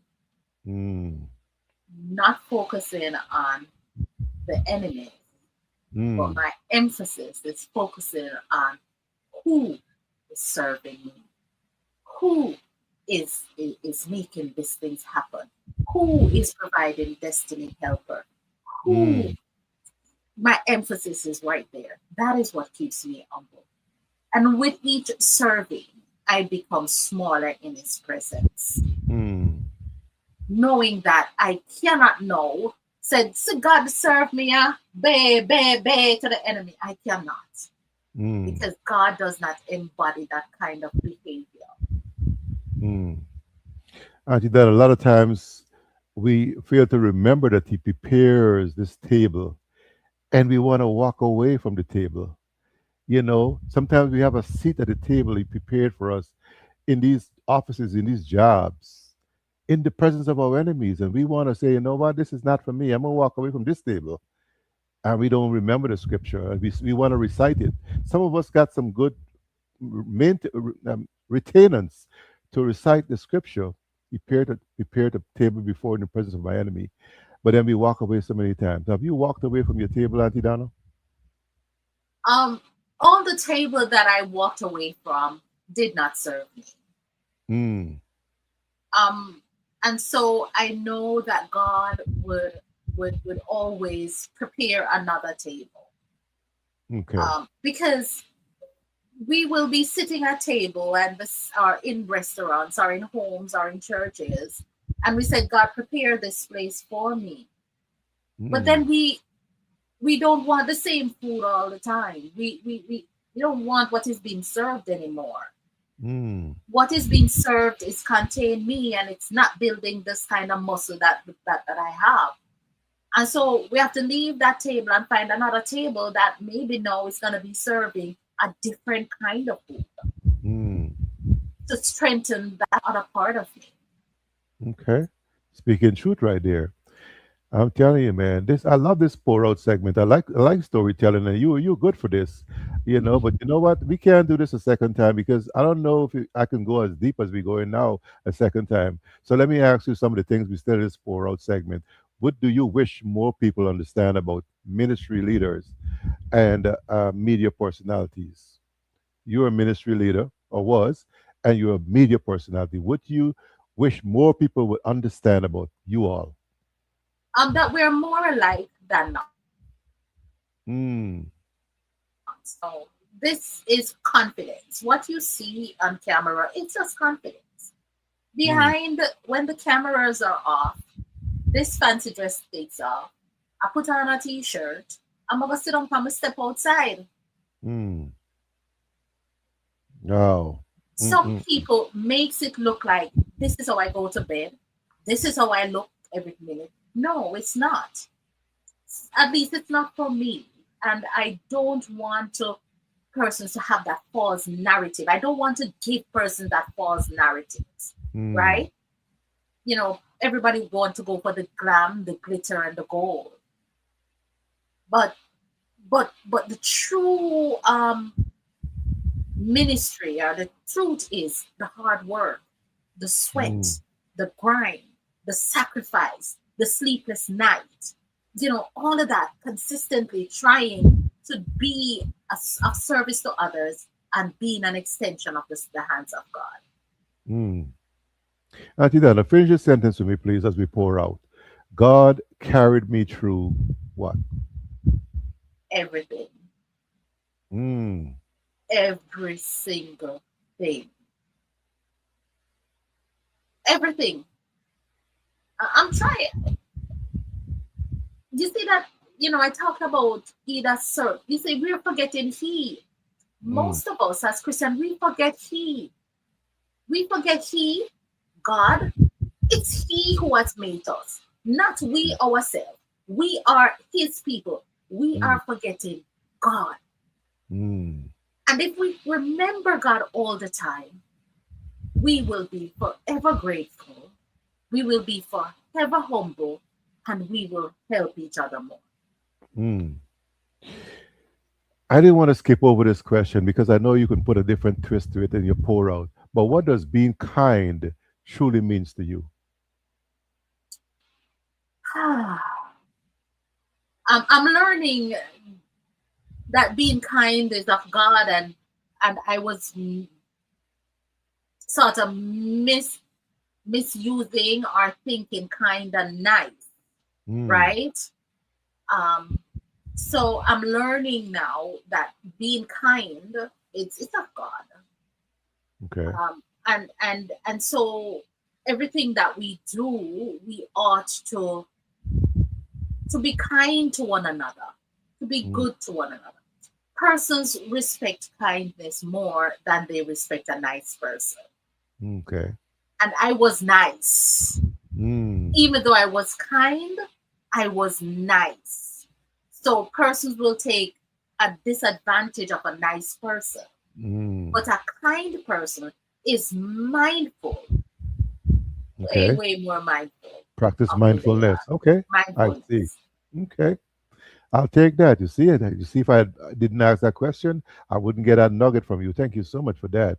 So let's talk about radio now. And you just shout out your folks there at 106.9 FM. But how did radio enter your life? But God. But God. So we go back to the song. Remember that song that I told you about? We've Mm. got some solid, solid, solid, solid prayer.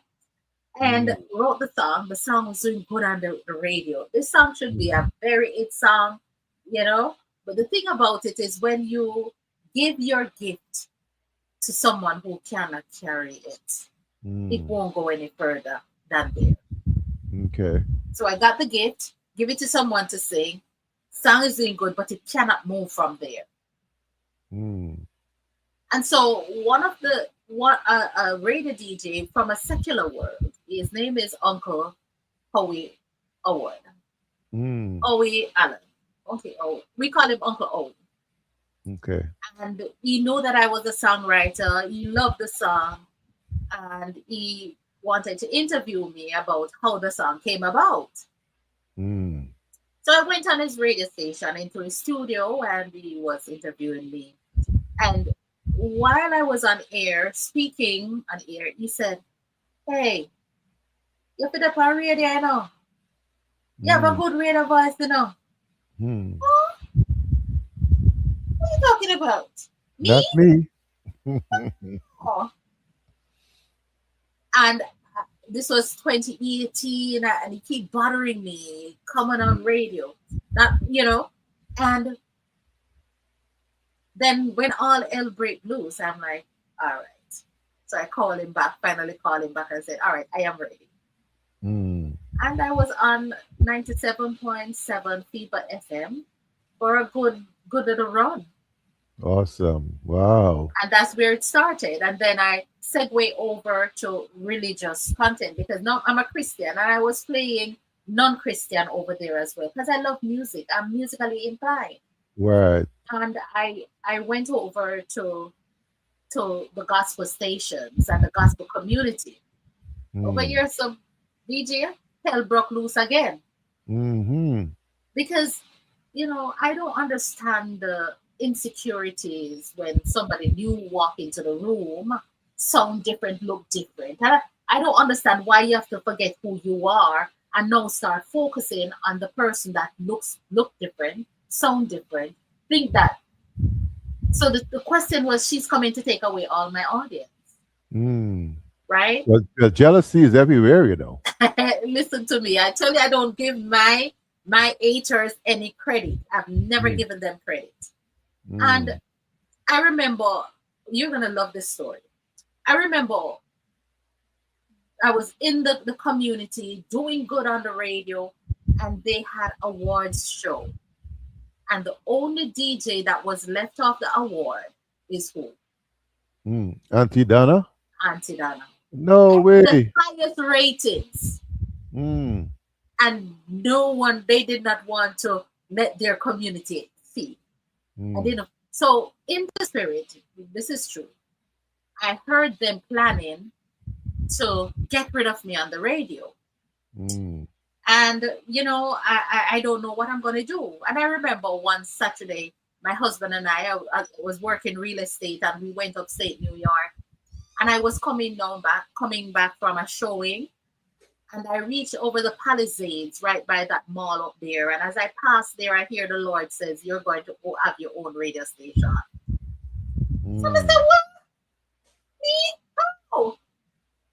And I looked over to Carl and I said, "Carl, the Lord said I'm going to have my own radio station." I'm like, "How? I don't know anything about radio." Mm. Let me tell you something. You knew God, enough to get let it me t- started.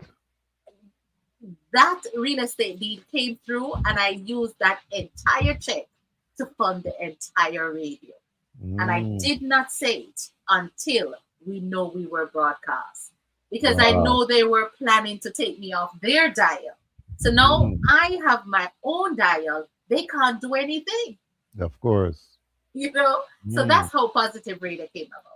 Positive Radio 106.9 FM. Shout out to the folks over there listening to us live right now. Auntie Yeah. Donna's on the radio. Boop, boop, boop. That's Yeah. right.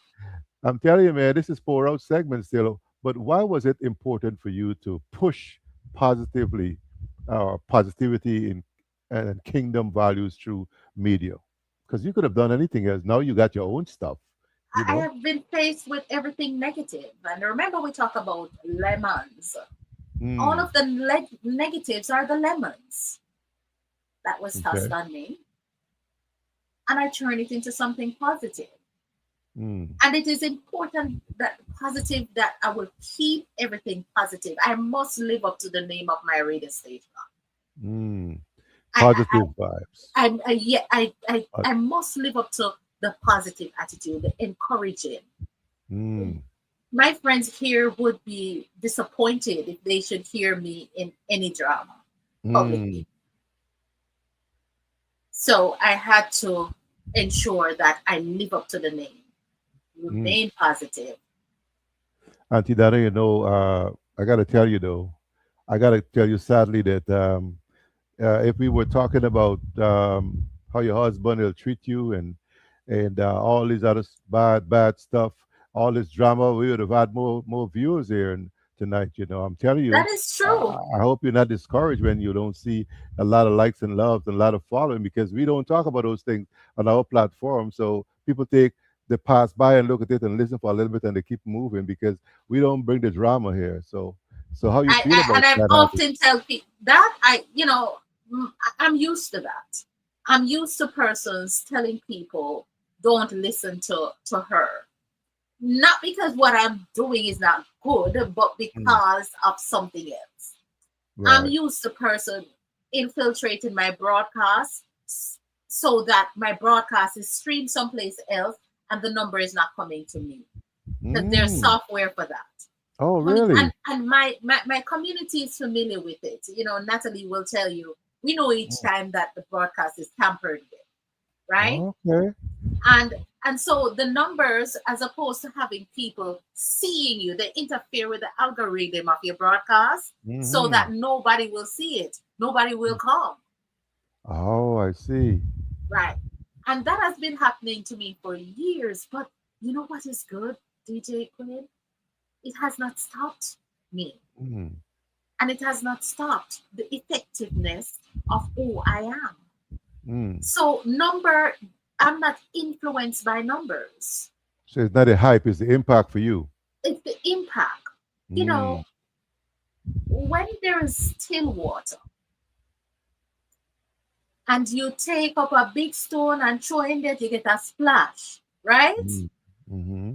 But if you take a pebble and throw it, toss it at the still water, what happens? Ripple Mm. effects. It never stops.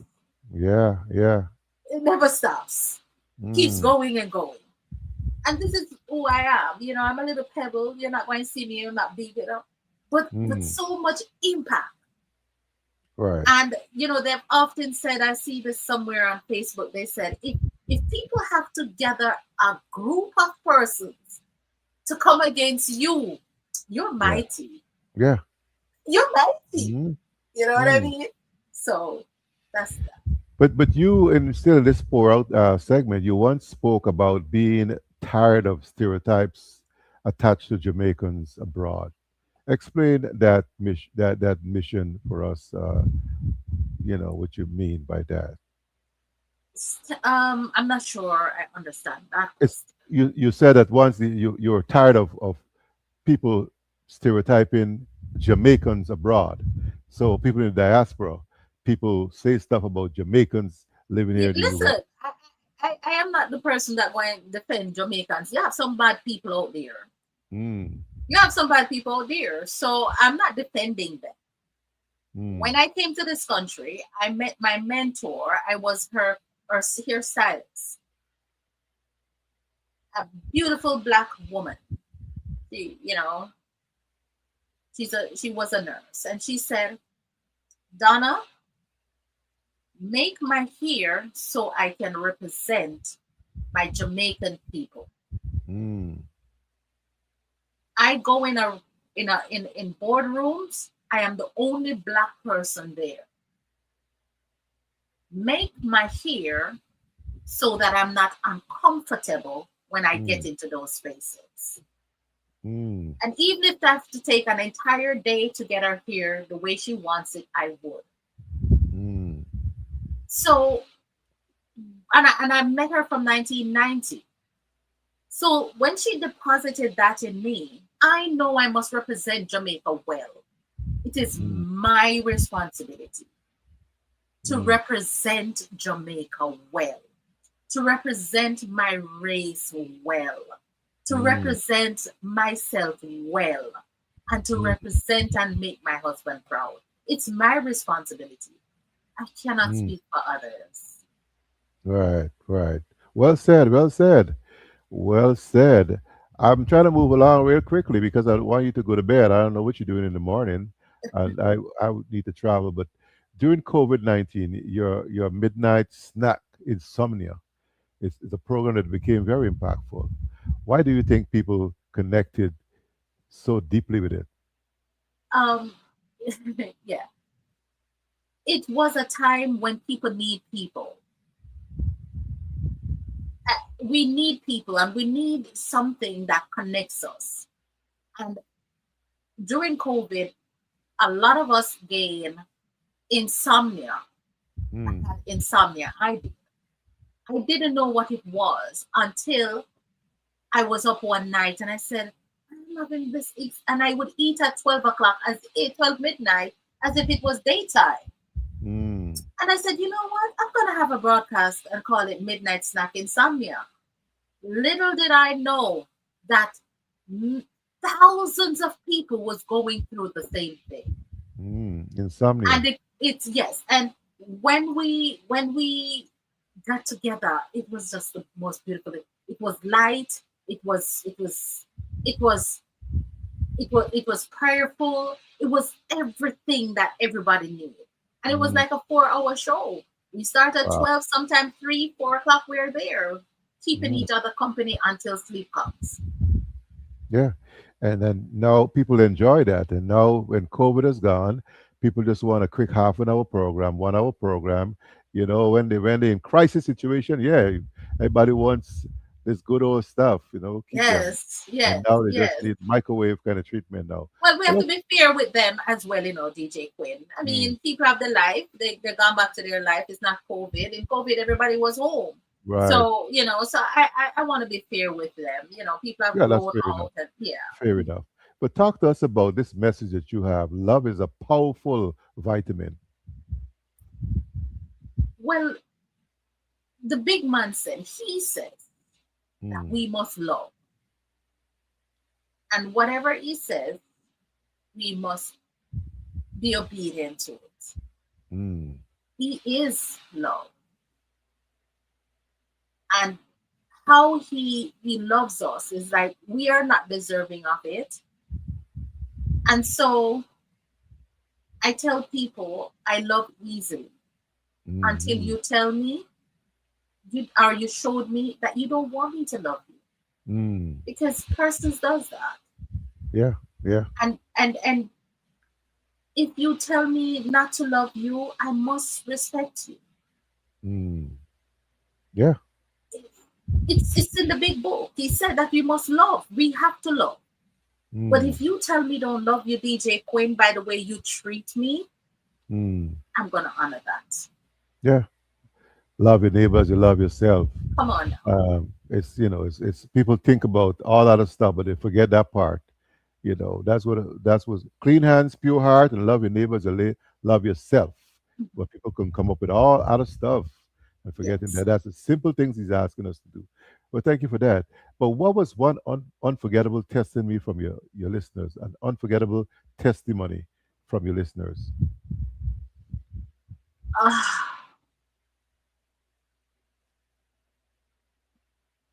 all right. It's not even a listener, so I'm gonna share it because it just resurfaced. Mm, I was home. This is a testimony that I heard yesterday. I was home, and as a real estate sales agent, you don't work all the time, right? So I don't have access like that. So there are times when there's desert, and there's time when it's springtime. I mm, was going through a desert moment, and someone out of the blues called and said and send give me $100. Like, give me 100. No, take it. I just feel like we give you $100. mm, Took the $100, and by the time I got in my house, I received a call from person is famous.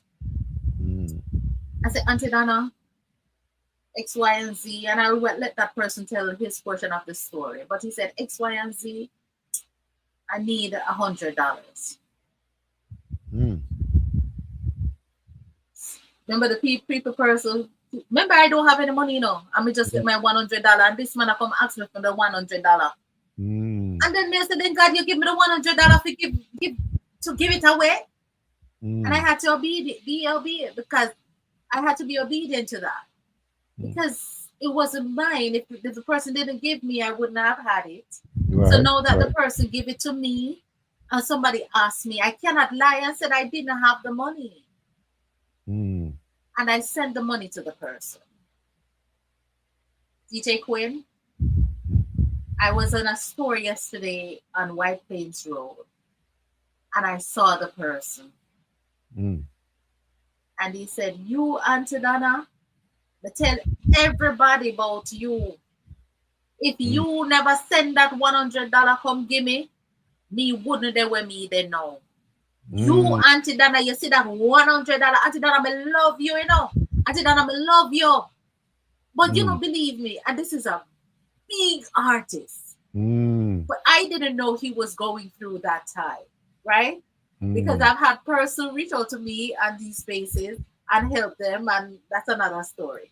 Mm. And I'm like, here we go again. Somebody come to me for help. But I Right. have the money, I can't lie, right? Not Mm. knowing the impact that would make. So that Yeah. was like a testimony that I believe I can share. Wow. That's awesome. You Yeah. see, testimony time. Testimony time. Some people sit down with the testimony, but Yeah. it's how to bless others. Yes. I'm telling you, but you as an independent radio owner or broadcaster, you face some challenges. What would some of those challenges be? Very quickly. The the challenge is being a woman. Okay. Being a woman among men who have their dial as well. And Mm. so not only being a woman, but being a married woman. Mm. You know what I Okay. mean? Being Right. a married woman. Mm. So when I do face my challenge, the help is not coming. Mm. It could be that these men, wives are saying, don't help Auntie Donna or whatnot. But there is always a ram in the bush, and I Mm. learn easily.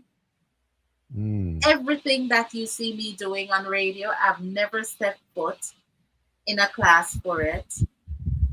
No Mm. one has taken me aside and taught me. Everything is God gift talent. Mm. Awesome. Awesome. Well, I empathize, and I hope the fellas are listening and their wives are listening, because this is the progress we're hearing about, and people trying to block the progress by holding up with the process. Mm, But we're going to move on because, right. we're going to make a collaborative impact in this world. But you are also affiliated with Caribbean Girls Mission of Hope, like you mentioned. Tell us about this important mission. Um, like I said, I Caribbean Girls Mission of Hope. I hold this organization dear to my heart. Partnership is what it is. Mm. Partnership. We Polyana Project, Caribbean Girl Mission of Hope, two different organizations, two different setup and curriculum. So Mm. what we do, we partner and help each other out to make each other to make greatness, to create greatness. Mm. Um, I love the CEO, Rhonda Ben. I've traveled with her one awesome moment to South Africa with one of her initiatives, the Period Poverty Initiative. We traveled Mm. to South Africa together on that. And to see her in action, it's always good to see those persons that we're partnering with in action to know their integrity. Mm. And once I see the foundation, the head of the organization function this way, it was easy for me. It's easy. Mm. Everybody else ought to fall in line with that. So I love what Caribbean Girl Mission of Hope is doing and how they're growing in grace. And Mm. we're very supportive of each other organizations. Awesome, awesome. But why is mentorship and hope building so critical for young girls today? And I want to touch on girls because we just talked about Caribbean Girls Mission Hope. We have men in that organization too. But let's talk about the girls. Why is mentorship and hope building so critical? Well, it's critical because this is part of the mandate in the Bible as well. Mm, And you will hear that I always go back to the Bible, the Word of God, right? mm, The Bible says that we should, the older women or the more knowledgeable one, must teach those who are younger, which is girls. So we as older women, it's our job to train every young person that is coming, mm, mentor them, mm, guide them. It's not easy because let me tell you something. If nobody teaches us how to do mentorship, it's gonna be hard. We're gonna make a royal mess of situations. yeah. But it is important that we see God in everything that we do and be Mm, obedient to everything that He says. mm. Well, what social issues affecting Caribbean girls mostly concerns you the most? Our Caribbean girls, Jamaica, Trinidad and Tobago, Guyana. What social issues you think, um, you know, is Um, affecting them? we know about child abuse, Okay. child neglect. We focus on those because some of us have gone through those Mm, challenges, and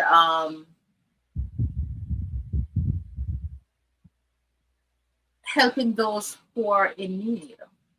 I know Caribbean girls have gone into the prisons. The Polyana Project has not done that, but we aid them to go into the prisons. mm, But mainly to take care of these women, we experience these things. Men are not vocal the way women are to talk about their feelings. Not a lot of men, mm, right?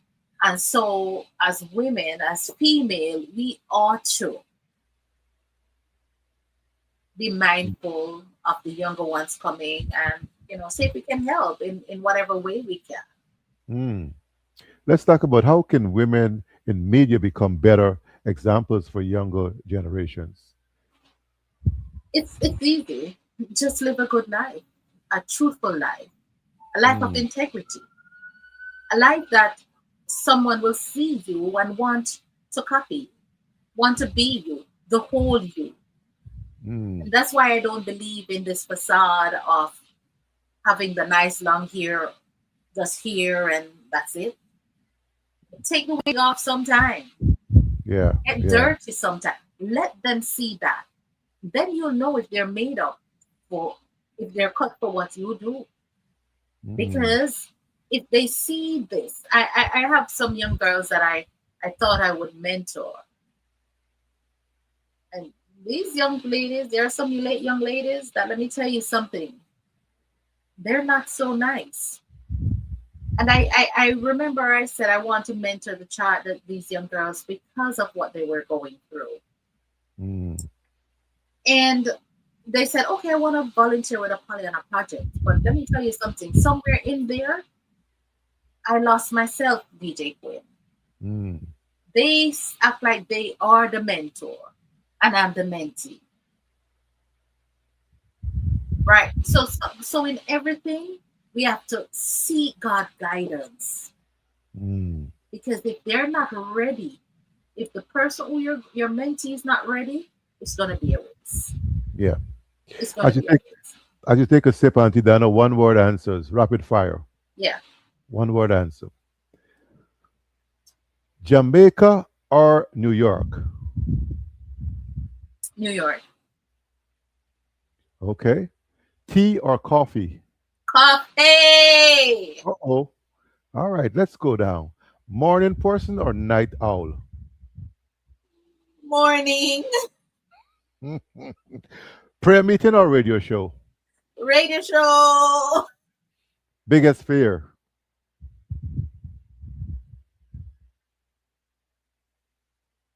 That's not the one answer. What's your Uh, biggest fears? The fear of my falling, the fear of sound, the fear of failure. The fear. One word. You can get several yeah, yeah, words, yeah. Auntie Donna. Let me think. Let me. Okay, I'll move I along don't know. I quickly. don't think I have no fear. Okay, I no trust fear. God too much. She's no fear. No fear. Okay, No no fear, fear. she says. No fear will take. Biggest strength. What's your Me, superpower? me, What, just me, all of what, me, full me. Auntie Donna, what's your superpower, man? What's your superpower? Smile. All right. Walking in the Nice. room, we change the atmosphere. Good, good. I'll take that. I'll take that. Most misunderstood thing about you. I'm angry black woman. You see? I'm glad I'm asking. Your favorite gospel artist. Local or international? Go on, I'll take anyone. Okay, so the first person that came into my mind is Moses Bliss. Moses Bliss. Yeah, Okay. I gotta play more of his music. Moses Bliss, you're getting a shout out. yeah. Moses Bliss, shout out to you from Forefront today and from 106.9, was it 106.9 FM? Honestly, FM, yes. All right, cool. Shout out to you, Moses Bliss. And one thing people abuse too much, My kindness. your kindness. Okay, y'all stop. This is my Auntie Donna. Stop abusing her kindness. One thing the world needs more of, Good people. good people. World needs Uh, more good people. People like who Grams Morgan sung about, people like you. People like you. Yes. Mm, okay. And your favorite Jamaican dish? Is it ackee and saltfish, Auntie Ackee Donna? and saltfish. I just have some today too.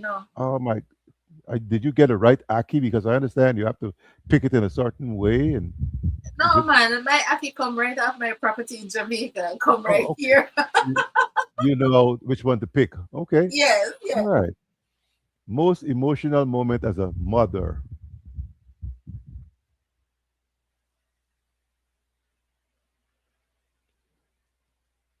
I think when my child, when I, one of my child, I have twin boys, and he told me why he was born. Mm, why he was born. Yes, that the Lord. He said, "Mommy, the Lord told me why I was born. Mm, What is His purpose. purpose? Yes, what is His Mm, purpose? okay. Biggest lesson marriage taught you. Patience. Patience. Yeah. You had to go back in the line and buy some more, Auntie Donna? Huh? Did you have enough? Did you have enough? No, no, man, we never have that. You didn't have? Okay. Oh. What irritates you quickly? Ignorance, Okay. You silent? lies, Lies? lies. A person who lies. Okay. That's a trigger for me. Mm, A lie. Yeah. okay. And your silent prayer, are you about silent prayer or loud worship? No, no, no, no. I silence. It's my Jesus and I. We have this good thing going on. Okay. Cool. Real estate or radio? Radio, Beauty industry or broadcasting? beauty because of the money, but I don't do it anymore. Okay. Ah, Auntie Dana, what makes a woman powerful? Knowing who she is, Okay. accepting who she is, Mm, accepting who she is, what her purpose is, what mm, she was created for. okay. Yeah, nobody can touch you from that. And if you could change one thing in the world, what would it be?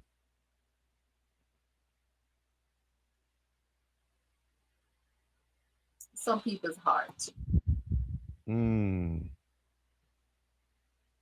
Yeah, some rapid, people's heart. rapid fire. Be in rapid fire. What legacy do you want to leave, Auntie Dana?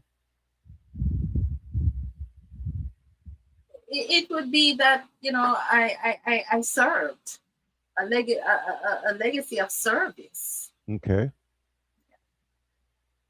that I served. I served. Auntie Dana, speak to an immigrant woman trying to rebuild her life. You can do it. You can do it. You'll have to trust the He in your life. Mm, You will definitely have to trust Him, And you can't sit. You cannot sit. Never sit. Faith without work is dead. So you know the faith is there, but you have to do some work. You have to go. The resources are there, but you're not seeking hard Mm. enough. And when one door closes, another one will open, and this it goes on and go on. Be kind to persons that you meet. You never know which bridge you will cross again. Mm. Um, um, Never stop working. Never stop serving. Um, you can do it. You can do it, but you'll have to trust the process. You'll have to Mm. trust the process. Accept where you are, and don't be afraid to do whatever it is within your capability to achieve your goal. Awesome. I hope they heard that. Auntie Donna speaks. You ought to listen. Auntie Donna, what's next for the Positive Radio? Well, positive radio is what it is, but I love to say I can't speak much about what's next. It's there. We have the mix. I have my children program, the Global Children Program, where Okay. these children I've had this broadcast for the last 7, 8 years, and it is consistent. I think it's one of my highest rated show. These Okay. children come from Guyana, Nigeria, they are in the UK, they're in Canada, Jamaica, and of course the United States. So Mm. we're heading towards a break now, but the Pollyanna Project is what is moving and shaking everything. With everything that I've been doing, I've been helping and serving as well. Mm. And so, where can people support your ministry and outreach efforts? Okay, the Pollyanna Project is a 501c nonprofit organization licensed here in New York. Whatever donation that you will give, you it's tax deductible. Our Mm. website is www.pollyannaproject.org. Ways to give are always several ways to give. We also have a Jamaican account for those who are in Jamaica and want to support the Pollyanna Project. You can make donation because we have several initiatives happening. We Mm. just came out of a baby pop up where we gave over 70 mothers items, baby items, food, and clothing for their children. And that was the third one we did this year. And moving back a little bit, we just came out of two tour of Jamaica for Hurricane Melissa's victims. Mm. And we're heading into Sierra Leone in the summer to do some great things that you will see coming out soon. And you do have a signature event every year, or two or three of them. Talk to us about those signature events. Okay. Well, our gala, it's a fundraising gala. It is called a Heart Like Thine. Mm. We're going to be a Heart Like Thine for March 6th, 2027. March 6th, 2027. This is a fundraising gala. It's fundraising. So each attendance is coming to support the Pollyanna Project and their initiatives. Mm. And and they're always successful, and I give God all the thanks and the glory. So please support us. We at the Pollyanna, we don't know how we do what we do, but 100% of the profit that comes towards the Pollyanna Project go to all of our initiatives. Mm. And while I'm speaking about the Pollyanna Project, just in case my directors and volunteers are here, I just want to big them up and thank you guys for trusting me and serving others. Mm. And then we have the second event. We only have two events per year. And the second one is our upcoming fish fry this coming June 20. And the fish fries is another way of raising fund because we do distribute tuitions as well. We give scholarship and we support back to school initiatives in Jamaica and other places. So Mm. with these events, 100% of the profit goes towards the intended recipient. Mm. Shelly Ann McCann is saying, facts, Auntie Donna. Thank you so much for those of you who are on YouTube. Someone is saying I can interview them at Wood Fire 2986. You can interview me. You can drop me uh, your links, please. 678-210-5106. 678-210-5106. And let me know, how I can spotlight you. Natalie May Young, thank you so much for coming through. And Jennifer Carmichael. Borna James, you peeping. Laverne, good night to you. And I'm still grateful for those who stick and stayed with us. It's a long conversation, it's storytelling, and sometimes it takes a long time to bring out the story. And I'm hoping that the folks are grasping from your story tonight. The impact is what I look for, not the hype, not the likes and the loves. And so I'm hoping that folks are impacted by your story, that they can see themselves in your story, because Absolutely. not everybody get a chance like you to tell their story That is true. in a chronological way as you take, and that you can articulate your story, but many people cannot. And so I'm Yes. glad that you were able to retain those periods in your life that you can tell it to the world, and someone can be blessed by your story. And so Absolutely. I'm grateful for that. But Auntie Donna, this month is the month of fathers. This Father's Health, Men's Health, and Father's Day on the 20th, 24th, thereabout. Why should you all celebrate us this month of June? Well, I want to celebrate my husband because he's the best baby daddy. He is a good, good father. Carl You is a good know, man. yeah, Carl is a good man. Mm, Um, as I said, I did not grow up with a father, so Father's Day meant nothing to me.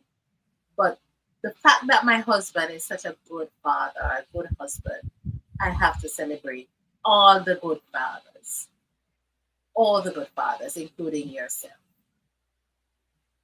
mm. Would have said I've messed up life story, but I've made it out. Thank you for your testimony. You guys, I'm telling you, be motivated to write a book. I'm Amen. encouraging you to start journaling your story, man. Because not every story you need to come on YouTube and Facebook and talk about. Okay, so start Yes. journaling your story, because your story is valuable. And It's so true. Father's Day 24th in church. Are you going to go to church with Carl on Father's Day? Because a lot of fathers don't want to go to church Father's Day for a lot of reasons. Why do you think men don't want to go to church on Father's Day, Auntie Donna? I don't know. Men in general don't like to go to church, and I don't know why. The wives can't get them to church, but I don't know why men don't want to go to church on Father's Day. I've never had a Father's Day that my husband is not in church, so Okay. I would not understand. But men in church, men going to church in general, and their wives are there. That is a whole nother story because Mm. you ought to be able to get your husband so that you all can serve God together. So that's a whole other story. Well, couples are going to church these days and driving in different cars. Well, my husband Uh-huh. and I does that. You know, Okay. we've never drive. I don't drive with my husband. We don't because Because we like have me, I, different I used to timing. have to go early to open up the doors and fix the Exactly. pews and do all that stuff.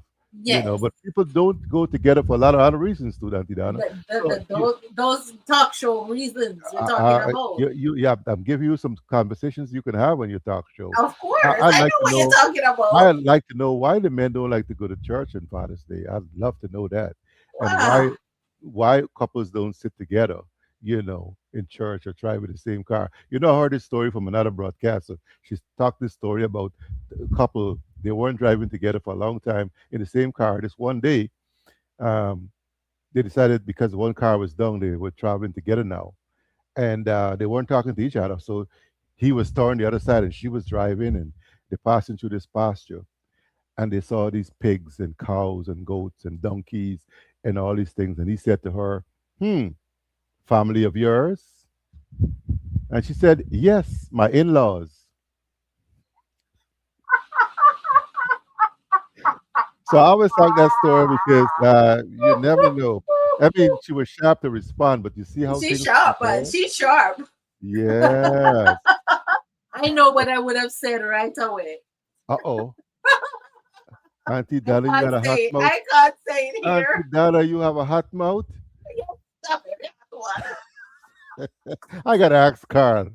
I gotta ask Carl. I'm witty. I'm very witty. I have an answer in a no time. Oh, goodness. Yeah, But that was a yeah. good one that I heard, and I always mention that story. So we got to be mindful, man. We got to have conversations. We got to try to, if you're going to serve in the kingdom, maintain some good attitudes, some good relationships. So we've come to the end, and I know that I kept you up long, but I know that there might be some things I didn't ask you, Auntie Donna, that you think the world need to know about you. What's your final word, your encouragement to the viewers and to the listeners tonight? Things that I might have overlooked about you that you think, coming from your heart, that people ought to know about you, corn colored Auntie Donna. Thank you.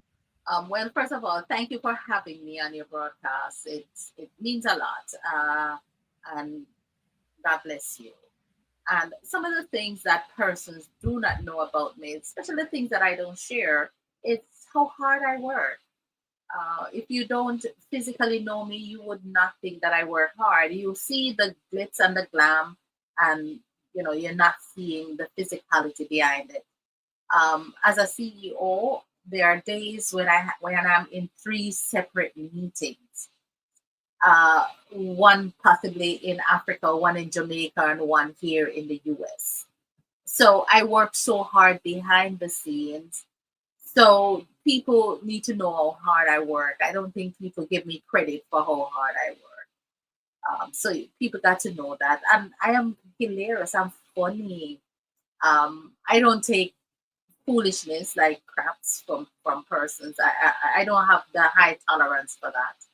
So I remain in that secret place most of the time just so that I can maintain my peace. And most of the time I am doing that. So that's basically it. What you see out here is what you'll get. There is nothing to hide, nothing to put on, nothing to gain, because I am mindful of the he, and this he that I'm talking about is God. Mm, I'm mindful of him. awesome, awesome. I was speaking here to Donna Moore-Stewart, Auntie Donna, and to differentiate her from the other Auntie Donna, they call her corn color. And ladies and gentlemen, tonight we heard not just a success story, but a survival story wrapped in faith, purpose, resilience, kindness, and kingdom vision. Special thanks to our guests tonight, and special thanks to the folks who are, over there at Positive Radio who stuck and stayed with us, and the folks at Caribbean Girls Mission of Hope, and on my YouTube channel, CRL365, and Facebook channel. Thank you all so much for your comments and your presence, pretty much. If I missed any one of you, please forgive me. I wanted to get all the things in, and I just overlooked a whole lot I had to ask Auntie Donna, because when we get people like this to come before us to encourage us, to inspire us, we got to take it when we can. And like I said, my platform is not about limits. It's not about the hype. It's about the impact. And as long as I'm impacting women, people Yes. around the world, Thank I you. look at big picture mentality, and I know your story is impactful. Remember that we build, we encourage the broken. We are kind. Kindness is our lifestyle. And Auntie Yes. Dan, I believe you have this gene that I have also, helping people to live their full potential. I believe you possess that gene. Yes. Yes. Yeah, Yes. Yes. It's part of the purpose. Um, yeah, we have to and keep carrying it out. We have to continue. that's right. And so I wanted you to speak to them, um, to the women before you get on out. I know you said a lot about. Is there anything else you want to talk to the women about? You said just now about what people ought to know about you. Is there anything you think you want to inspire a woman before Oh, you take so a leave? before I go, so with everything, yeah, I'm glad you asked because I was thinking of something else, but I didn't know I would get the opportunity to say. Um, with everything that I've said to each and every one of you, or you've heard, some of you are like, "Whoa, I didn't know Auntie Donna go through that." Yeah, and much more. All the things that I've done. There, my favorite movie is Forrest Gump movie, and there is this. This moment in that movie that Forrest was saying all of these things and to this man. And even though I've endured abuse, whether it's physically or mentally or whatever abuse, even though I've gone to school hungry without school, even though I've been looked over and passed over for promotion on jobs, even though I've been put out, even though I've been going through all of this, and even while I'm going through that, I was helping others. And this is where Father said, because I've done all of that, it is important for you to know that I am the United States. I am a United States presidential honoree for 2022. I am the Jamaica National Era Awards of Excellence. I am a United Nation Ambassador of Peace. I am also a Queen in Tekla, Ghana, and I also have titles in Sierra Leone. It's not where we start, it's how we are consistent in what we do. Don't look at where you are. Continue working, continue trusting God, continue being obedient, and God will carry you through. You see why I have to always listen to the inner voice? You see, nuggets dropped here. I forgot that you are a honorary. We ought to be calling you ambassador. Do you have the doctorate position also yet? No, not the doctorate, but I Okay. have the I'm a diplomat, the UN travelers one. Hmm. And you know what? I mean, let me ask you this. What is the experience like going into the UN and talking to people and presenting and being amongst people who are successful women like yourself? Give us that experience. Listen to me. I am in awe each time I stepped into this room and I pinch myself. We didn't even get there. We pinch myself. What are you doing here, Donna? Oh, Hmm. we're, you know, it's amazing to be among women who are helping women to achieve their full potential. Hmm. It's a different level of confidence that I have experienced that I've never experienced in my life. I'm stuck behind a chair for 20 something here doing people's hair. I didn't go outside. Hmm. And then you're stuck in your church for how many years? You didn't get a chance to speak. So, with all of these spaces, you have lost your voice. But being at the UN has given me my voice. Hmm. Was such a pleasure talking to you. You were easy to interview, and I wish that we had, the patience of others to stay and talk to you some more.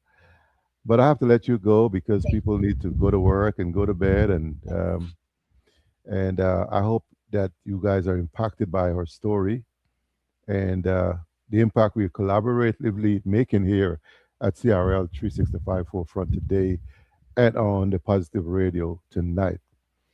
So until next time, keep growing, keep glowing, and keep walking in purpose. Auntie Donna would say, walk good. And I forgot to ask you about your friend, my friend Rosie B.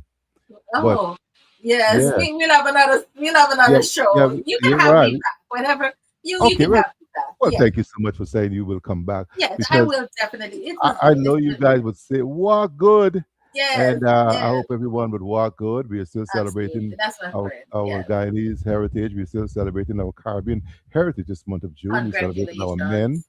Yes. our fathers this month, and we are bringing some awareness to mental health and men's health.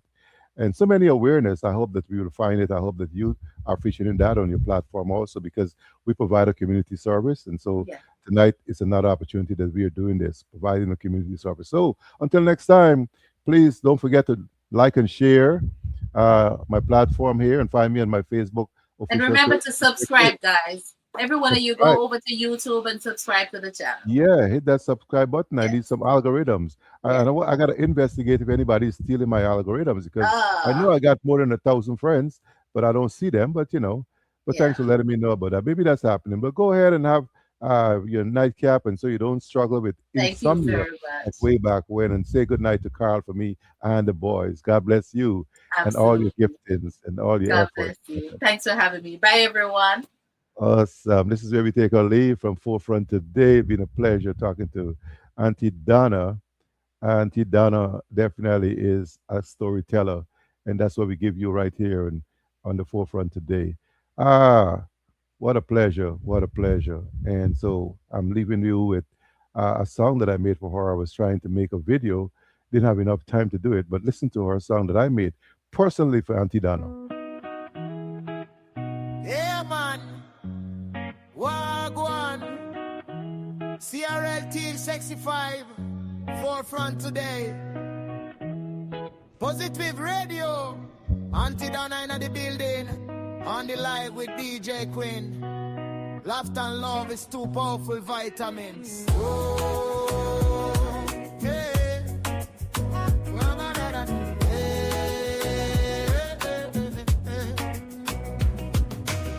Born in Kingston town where the struggle real. Mama teach me work hard and keep faith sealed. Through the storm and pain still me never kneel. God turn the broken road to a higher field. From yard to foreign me carry the light. Long days hard work still me spirit bright. Now the microphone has spread up every night.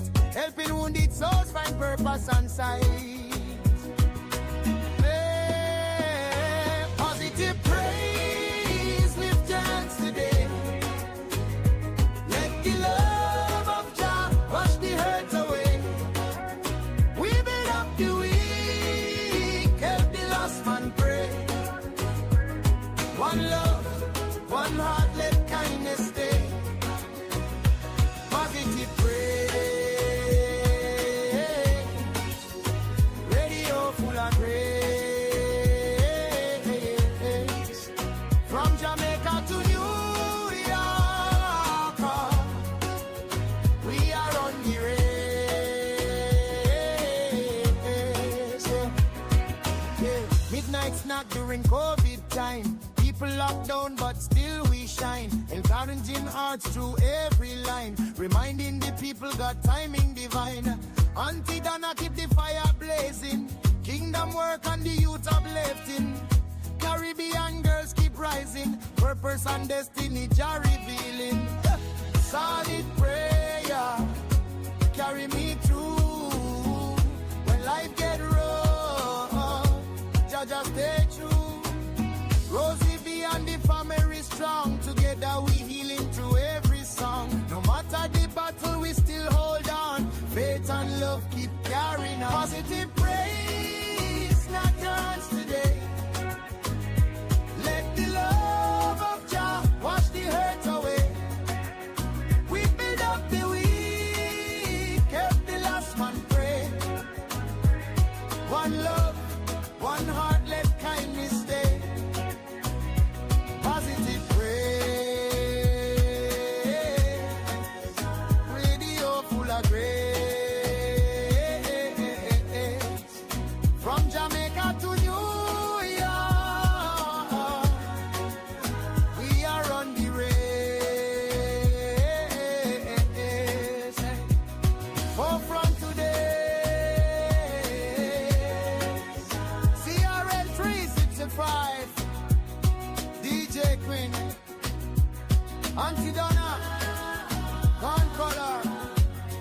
Pozytyve Radio 106.9 FM. Laughter and love are two powerful vitamins. Jah blessings.